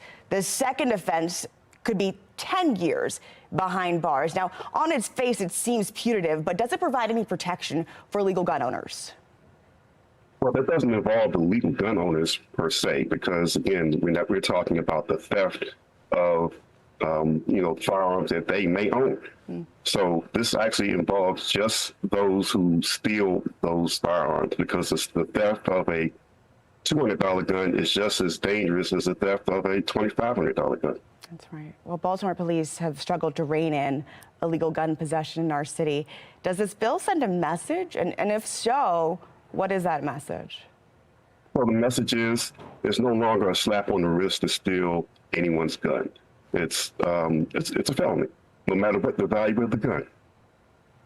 Now, based on the conversation that was happening in that judiciary hearing, do lawmakers seem like they're moving forward with this measure this go round? We know it's been shot down in years past, but as we see the increase in crime, particularly when it comes to juveniles, particularly when it comes to guns, is there any movement and ideas now that says this is probably something we need to seriously consider? Well, if you look at the actual testimonies that were given, it was all in favor, no opposition to it at all, because again, we see crime is rising, and crime will continue to rise when the penalties are low or non-existent at all. So it's best to put those penalties out there and make, again, the theft of all guns even and equal as a felony. But again, all of the testimony was in favor of that particular bill. All right. Well, 2 months left in the legislative session. We'll see how this bill lands. Thank you so much for joining us, Galen Muhammad. You're welcome, ma'am.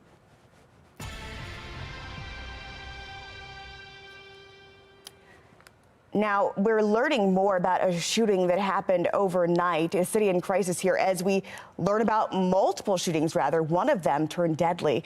The most recent shooting happened just after 10 p.m. in Northwest Baltimore at Catholic Avenue and West Forest Park Avenue. Police tell us they discovered a 69-year-old man and a 45-year-old man, both with gunshot wounds. Now, this morning, we know the 69-year-old died. The 45-year-old is still in critical condition. It comes just 1 hour after police were involved in a shooting themselves in the Western District. Now, right now, the Baltimore Police Department is still looking for a suspect involved in that shooting, but they did make an arrest. A news conference yesterday, BPD Commissioner Richard Worley saying it started at North Carey and Lawrence Street when officers heard gunshots. Now, they saw two men running in opposite direction, and officers say they began to fire several rounds. The suspects were followed by police, the helicopter, and Foxtrot. But according to police, the suspects were caught soon, few blocks later, and then one of them got away. Officers are still searching for the second suspect. We're still canvassing. As you can see, it's a very large scene behind us. Our special investigations response team is currently investigating because the police involved discharging. While authorities searched for the suspects, officers responded to a store where they found a 31-year-old man who was shot in the leg. Now, they say that victim was a customer of the store and believe he was targeted. 2 weapons were recovered from the scene as police checked to see if the bullet from that gun matches the other in the previous investigation. Now, no officers were hurt in this shooting. All right, we had the snow. That was pretty obvious. There's some places that saw over 4 inches, but a lot of us saw anywhere between 2 to 4. We're going to talk about how that is going to impact your temperatures, but some warmer temperatures also coming your way a little bit later on. We're going to take you through it all coming up.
All right, let's go ahead and bring in our meteorologist, Amy Aronson, who's not in studio today. She's in Baltimore County, and it looks like you've got a few guests. Amy, tell us what you guys are doing and where you are.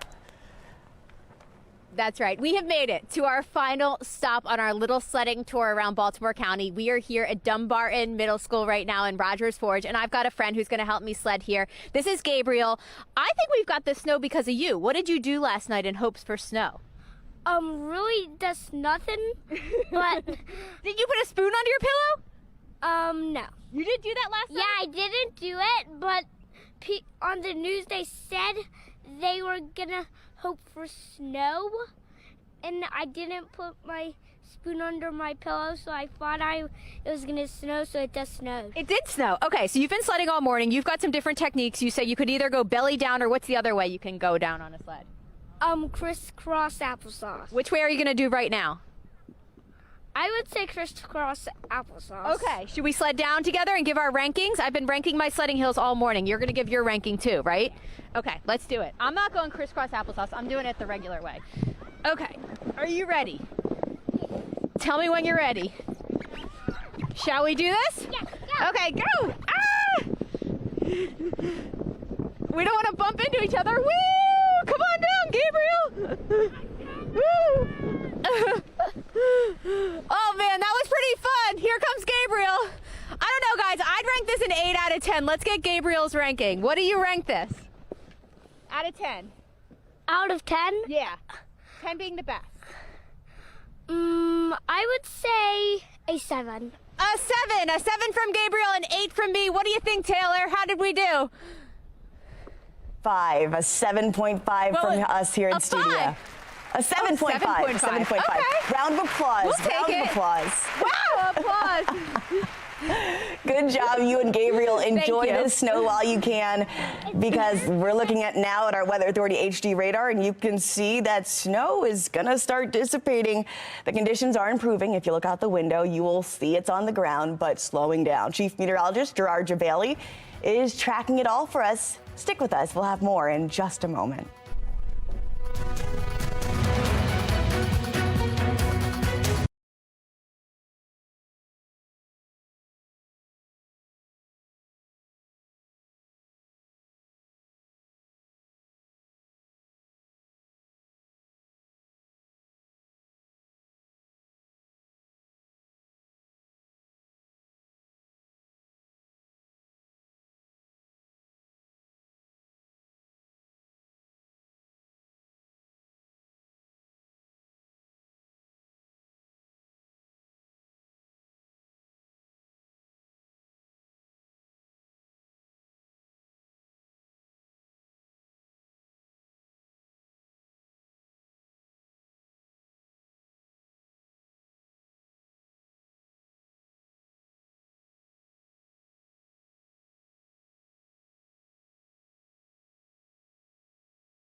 All right, let's go ahead and get over to meteorologist Rather, Gerard Dravali, our chief meteorologist, here in studio with us. And as we look at the Inner Harbor behind you, I can already tell some of that snow is starting to melt off those roofs as that sun picks up. Yeah. And don't worry. I mean, you're used to seeing Amy in my position here. Amy's got the best deal of the day. She gets to go out and just play in the snow, go sledding.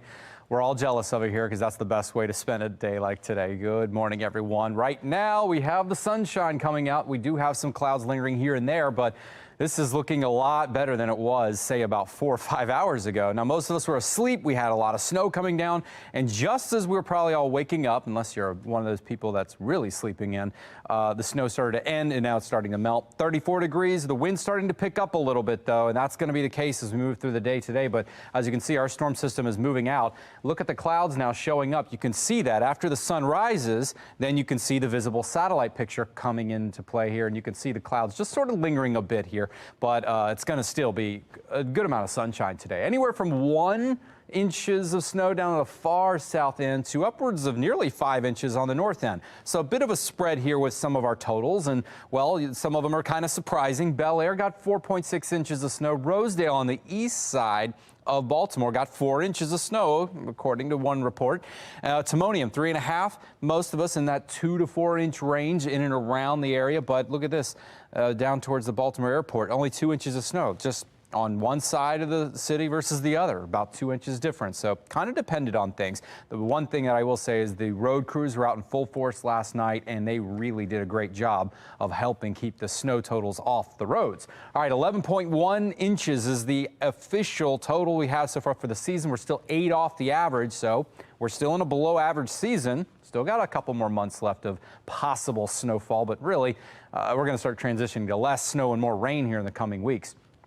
All right, now your temperatures, again, continuing to climb. We'll likely reach the upper 30s for highs, but look at the pavement temperatures. They're still kind of chilly, but they're going to rise well above freezing, likely into the 50s. That's going to melt away everything practically on the roads and other surfaces like that. They may remain in some shady, grassy areas with snow, and that is going to just mean that overnight lows can get cold. When we have snow on the ground, it reflects a lot of the sunshine, a lot of the warmth right back out into space, and that means temperatures are going to get chilly overnight, low 20s possible in those areas that still have snow on the ground come tonight. All right, so 45 as we move through tomorrow, but we will see a nice warm-up coming in your week ahead. How about 50s as we move into Tuesday and Wednesday, but our next storm system arrives Thursday and Friday. It may be more of a rainmaker. That's the good news with that one.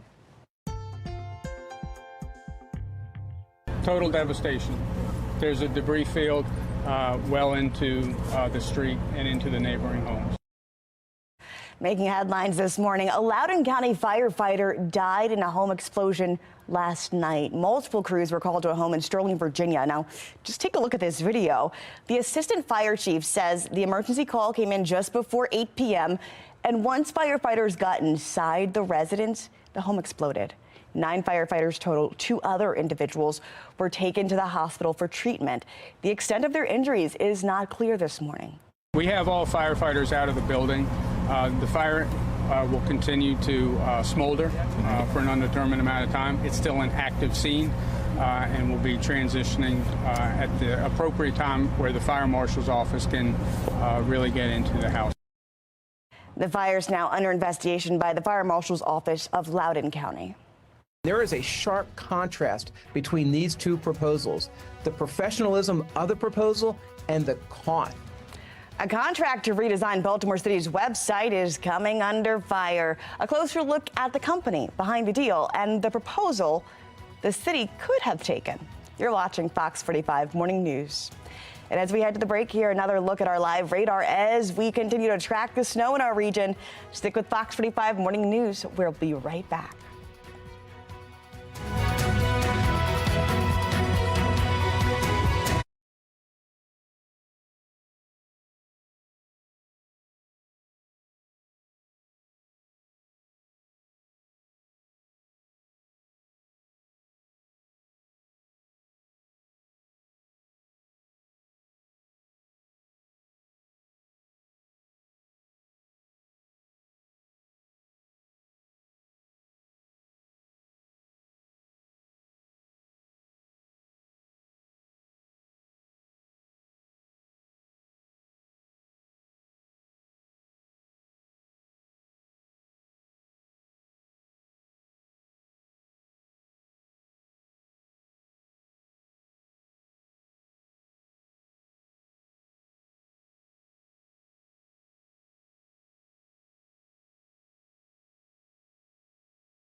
A convicted child sex trafficker who was released early from prison due to the largest drug lab testing scandal in U.S. history is back on the run. Here's Alexa Ashwell with Maryland's Most Wanted.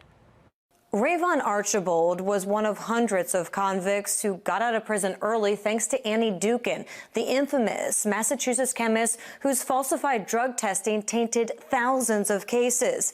But just months after Archibald's release, investigators say he disappeared, the convicted sex offender on the run for more than a year. We are following breaking news involving more than 100 drug convictions connected to disgraced state chemist Annie Dukin. Boston, Massachusetts state lab chemist Annie Dukin is arrested and later sentenced to prison after admitting to falsifying evidence in thousands of cases. At the time, Rayvon Archibald was serving a 14-year prison sentence in a federal sex trafficking case involving a child. This individual has a history of selling women. The U.S. Marshals Service taking us back. March 2014, New York City. Investigators say Archibald meets a 13-year-old girl and convinces her to travel with him to Baltimore, Maryland.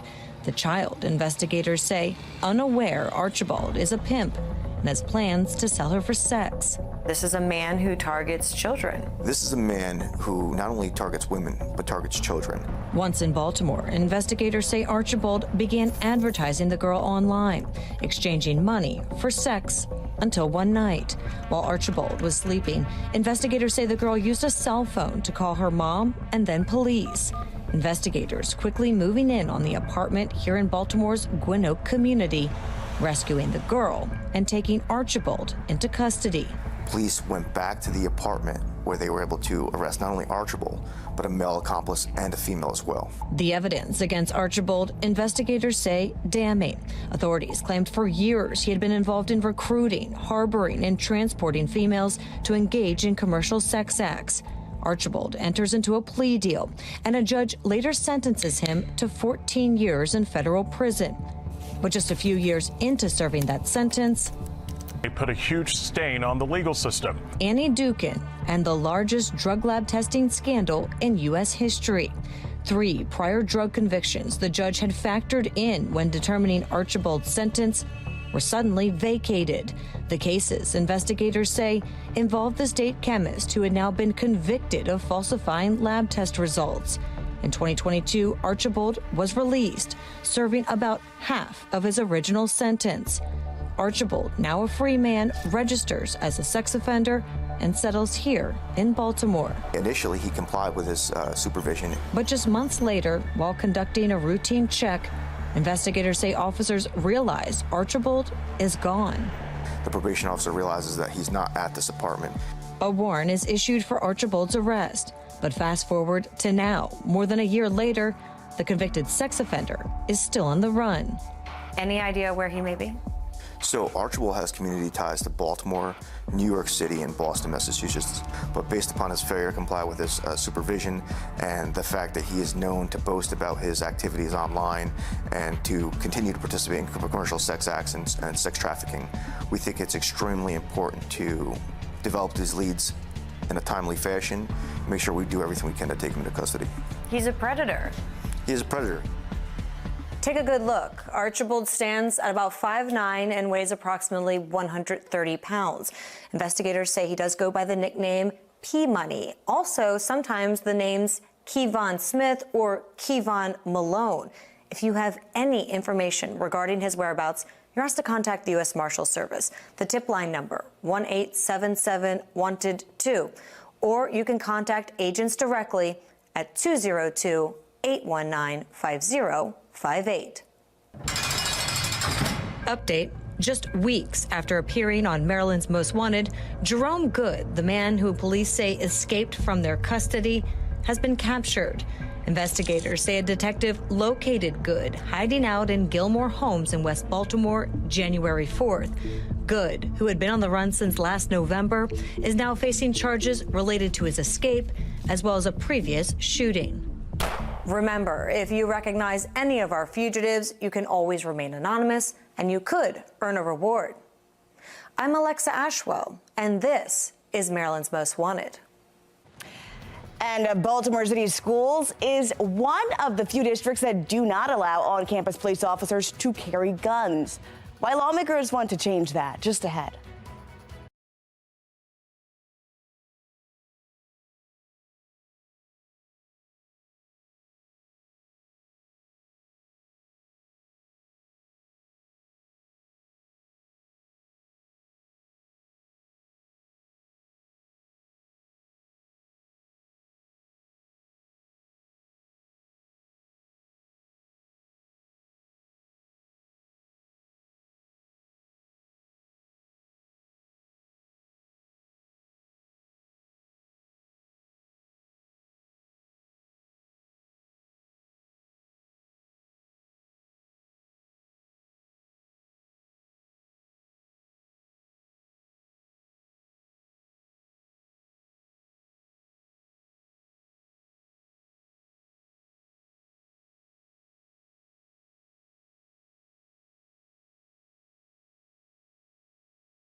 Live from WBFF in Baltimore, this is Fox 45 Morning News.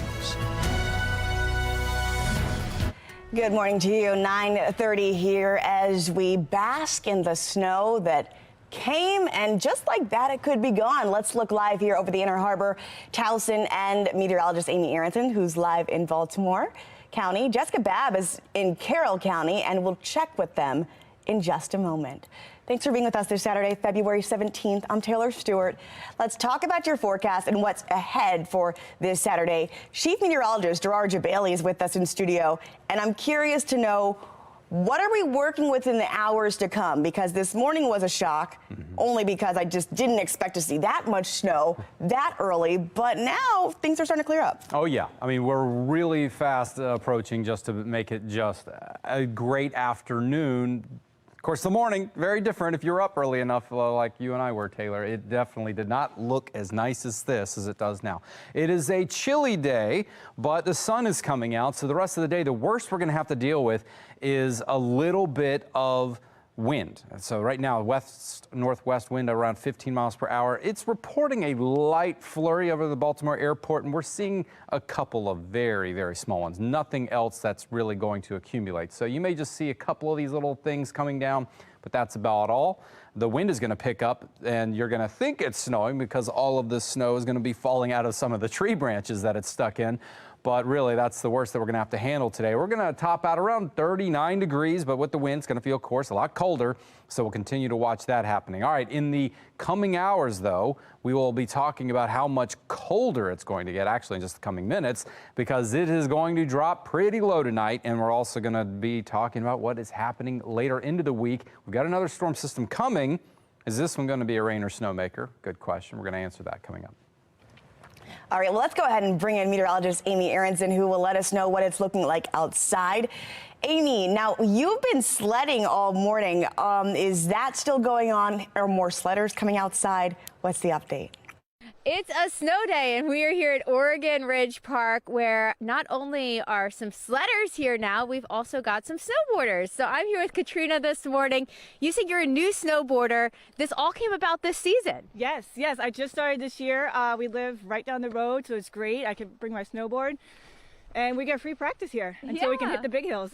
Okay, free practice, but it is a workout. So what is it like walking up to be able to come down this hill? It is definitely not fun. I would say I get about 5 walk up the hills, and then I'm usually done. Yeah, but I know I went down myself, and the views are unbeatable. So what's the experience like having this so close to your home? It's amazing. I can come here in 2 minutes, and I have the whole hill to myself usually, and it's great. I can't complain. That is awesome. Would you recommend it to others, or do you kind of like the private hill here?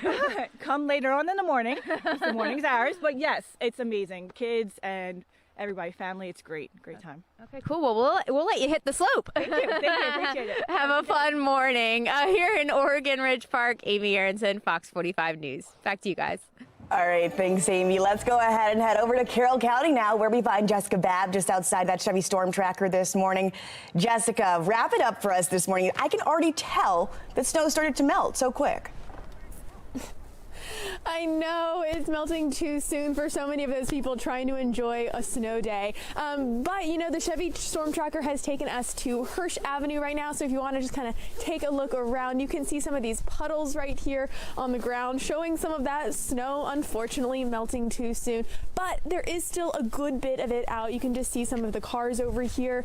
Clearly they haven't left their house this morning. But then even some of the sidewalks, we've seen some people out and about plowing already and shoveling their sidewalks, but this sidewalk over here is covered. Oh, and there is a snow plow right behind us, again making sure these road conditions are good and taken care of. And again, we've seen some pretty great road conditions overall, which is great for anyone who is trying to enjoy the snow and have a fun snow day. But again, if you are kind of walking around in your neighborhood, if we can pan over to those sidewalks now, we can, you want to still be aware and be careful, even though some of that snow is starting to melt. But overall, roads are looking good. The snow is the best kind of snow to have fun with, and so enjoy your day and stay safe. Live in Carroll County, Jessica Babb, Fox 45 News. All right, thanks, Jessica. How timely to see that snowplow coming by, because those side roads really are the concern today. But anytime snow is in your forecast, rely on us to keep you updated here. Download the Fox 45 Weather Authority app. All you have to do is search WBFF in your app store. In Annapolis, lawmakers are debating a bill that would allow school resource officers in Baltimore City to be armed. Now, lawmakers have long resisted this measure, but there's a growing chorus of people in the community who are preparing to fight back. Suppose we have an active shooter in one of our schools. How are we going to protect the teacher? How are we going to protect the aide? How are we going to protect the students? Stop handicapping our school police. If they police, let them do their job. Doc Cheatham, the president of the Neighborhood Association home to Carver High School, says he's grown concerned by the number of guns that are seized in schools and the number of officers who by law cannot carry a gun in the building. Baltimore City is the only district in the state that prohibits officers from being armed inside schools. We need to put a black face on this issue. You know, there's no other jurisdiction in the state of Maryland that has 80% of the children black in the school system. And we're saying our kids are just as important as anybody else. In Annapolis, lawmakers are now considering whether to change the firearm restriction. Senate Bill 819 would allow school resource officers in the city to carry guns in schools. Similar measures have been proposed, though, in years past. All of them have failed. A judge denies Marilyn Mosby's request to acquit her in her mortgage fraud trial. What the judge is ordering Mosby to do that she says she should have done years ago. Lots of snow reports, of course. 1 to 4 inches, some places even more than that. We're going to have a closer look at the numbers and also tell you how the snow on the ground has a major impact on your temperatures tonight. Stick around. And as we head to the break here, a quick look at your Len Stoller mobile track. We've got one single car accident here at I-95. This is past MD-24. A South Main shoulder is closed as a result. We'll be right back. Coming up this week on Full Measure, Hunter Biden is the first son of a sitting president in modern times to face criminal charges. As his case moves forward, we'll hear from 2 IRS whistleblowers who allege the Department of Justice under both Trump and Biden worked to cover up allegations against the Bidens and hid startling evidence of bribery as Joe Biden ran for president in 2020. What we found in our investigation may surprise you. And the Biden administration is cracking down on U.S. technology exports to China, technology that China could be using to help achieve its military goals and boost its economy. Lisa Fletcher asks whether sanctions are working. All this week on Full Measure.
Developing now, the Department of Juvenile Services Secretary Vincent Schiraldi issues a response 10 days after a group of Republican lawmakers questioned the department about a 15-year-old who was found guilty of rape but still allowed to attend a Baltimore City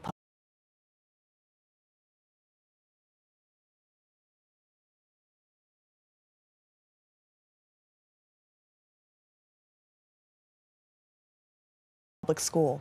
Republicans say they're still not satisfied with the response they received. Now, lawmakers want to know why the teen wasn't required to register as a sex offender and if the department knew about the charges. And they asked if it was appropriate. No charges were recommended. It's a response to Project Baltimore's reporting that revealed a 15-year-old was allowed to attend Patterson High School. This was after he entered a plea in Harford County to second-degree rape that involved a 3-year-old who was a relative. Schiraldi responded to lawmakers citing various Maryland codes, including one that says it wasn't DJS's responsibility to inform the school system. He also says that was the responsibility of the police department and the state's attorney's office.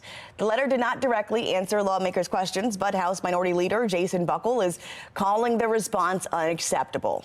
In a statement, he says, quote, rather than address our legitimate questions and concerns of a threat to safety of children attending school with a convicted juvenile child rapist, Secretary Schiraldi has instead chosen to hide behind bureaucratic mumbo-jumbo. Buckle promises to follow up on this issue.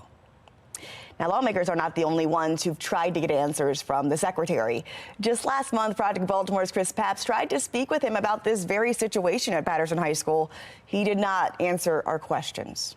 sent your office a couple emails concerning Patterson High School and the convicted rapist who was a student there. Yeah, and the comms folks are getting back to you guys on that. I think that should happen today. Thank you very much. Okay. Do you think? Well, excuse. I'm shaking hands. Okay. Thanks. You can have this. Well, do you think it's appropriate that a convicted sex offender is a student inside of a public high school? Can you just hold on just 1 second? Well, you're the secretary of Department of Juvenile Services. Why are you taking my microphone? Fox 45's Project Baltimore team will continue to follow these developments surrounding sex offenders in schools. You can see our previous reporting on our website, foxbaltimore.com. Another look now live at the Inner Harbor as everyone's waking up to snow, just how long it sticks around, and what we can expect for the rest of your week. That's ahead.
All right, well, it's 9:44 here as we continue to track this snow for you. We've got meteorologist Gerard Jabali here with us in studio.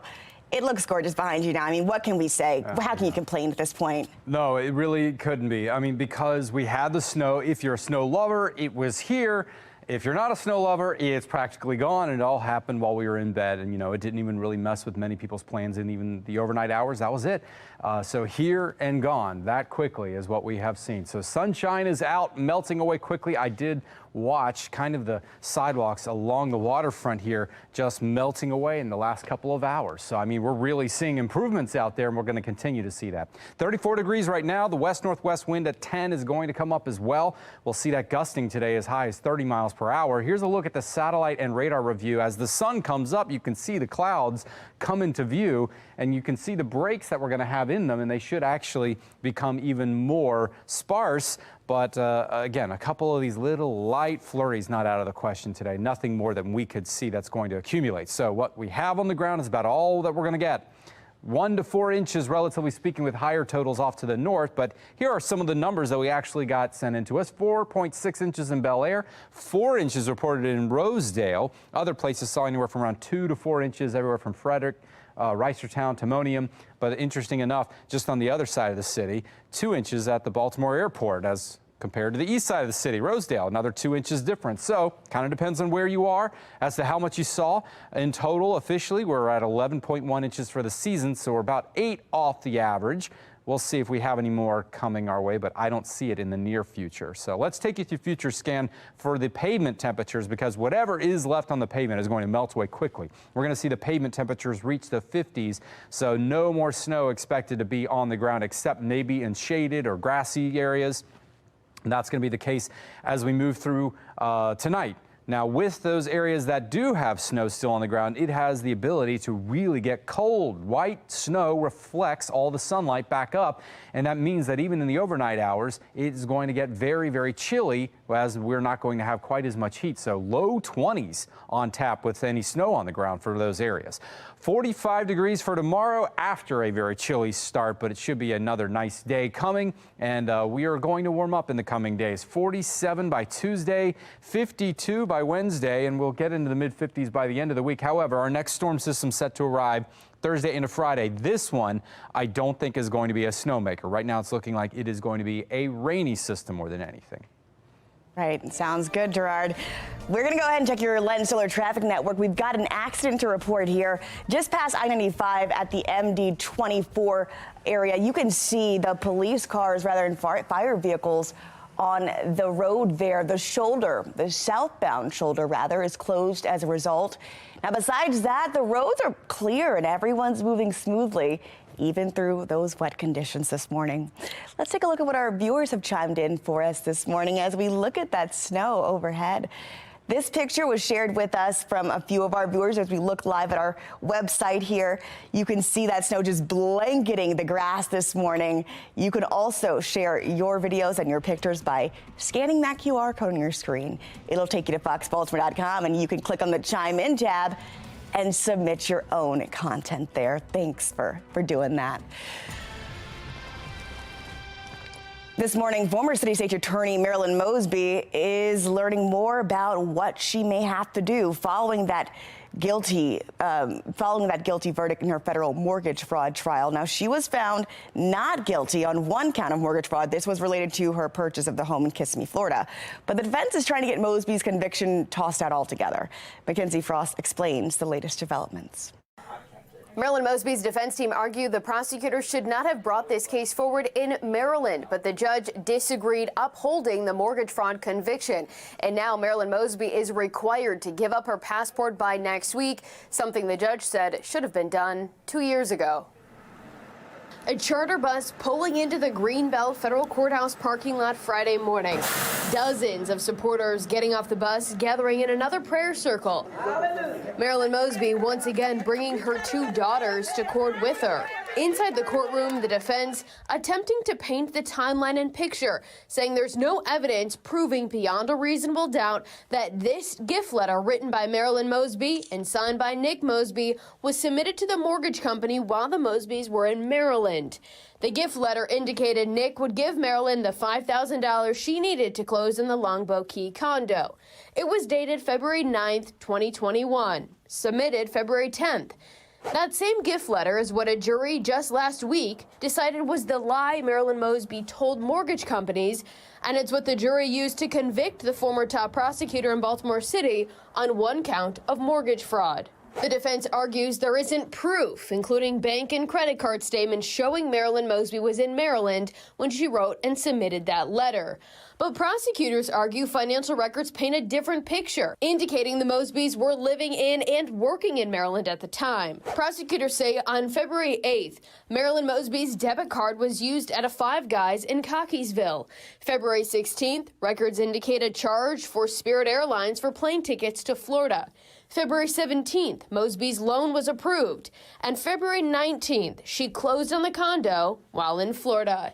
Judge Lydia Grigsby denying the defense's attempt to get the conviction tossed. Mosby also ordered to surrender her passport by February 20th, and it was revealed she should have given up that passport 2 years ago, but never did. Leaving the courthouse, Ms. Mosby, will you surrender your passport by Tuesday? More silence from Mosby as she made her way into her blacked-out SUV. Leaving the federal courthouse and her sea of supporters behind. Several legal experts do say they anticipate an appeal to be filed for both of these cases involving Marilyn Mosby, but so far that has yet to happen. Meanwhile, Marilyn Mosby is set to be scheduled May 23rd. In the newsroom, Mackenzie Frost, Fox 45 News. Fox 45 News has been following the Mosby's financial concerns and this federal investigation since the very start. We first learned about the investigation in March of 2021 as federal agents issued subpoenas to several people surrounding the couple. Now, we then learned about Marilyn Mosby's purchase of the homes in Florida.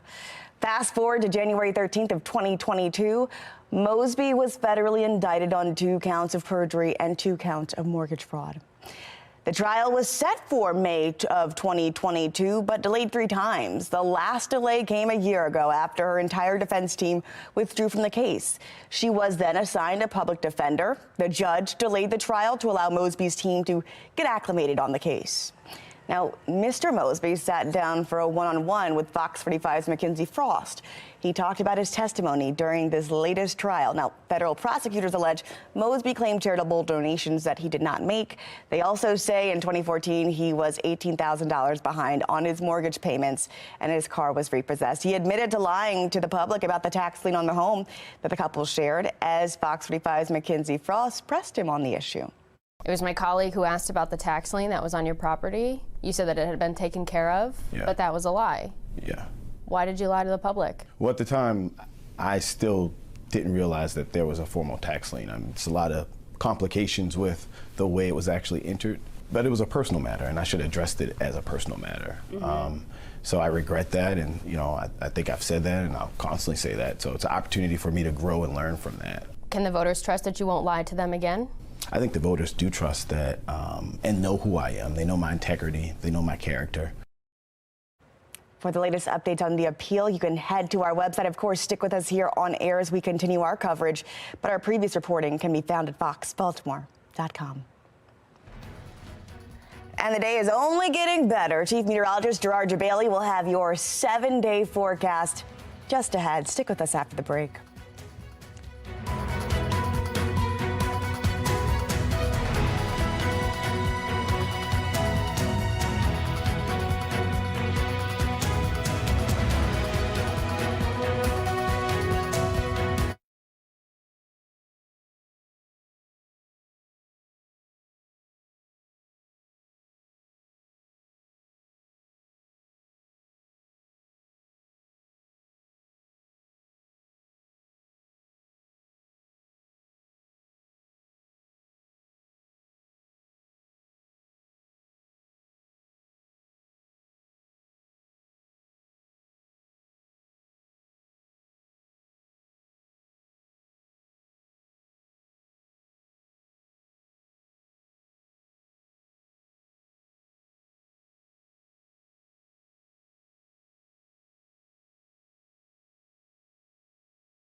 All right, get ready for a cold night. That snow on the ground anywhere where it remains means that temperatures can be able to chill way down. 20s on tap, even low 20s to upper teens far north. It's not going to stay cold for very long. That's the good news. 39 for your high today. After that, it, of course, gets chilly tonight. Sunday, 45, more sunshine. And then we begin a nice warming trend. We'll hit 47 by Tuesday, 50s by Wednesday. Next storm system hits Thursday into Friday, but this looks like a chance for rainfall. Don't see any snow coming with that one. All right, and with that 39 degrees, I don't see the snow sticking around very long today. Might as well get out now, guys. Yeah, make some snowballs and throw them where you can, because it's not going to be able to pack too well once it's slush. Or find that good sledding hill like meteorologist Amy Aronson was doing, right? Lucky girl, she had a good spot today for sure. Well, we did too, and hopefully you did too. Thanks for joining us here for Fox 45 Morning News on a Saturday, a snowy Saturday. We're back here tomorrow morning, and we're back tonight. Have a great day. Making it meaningful.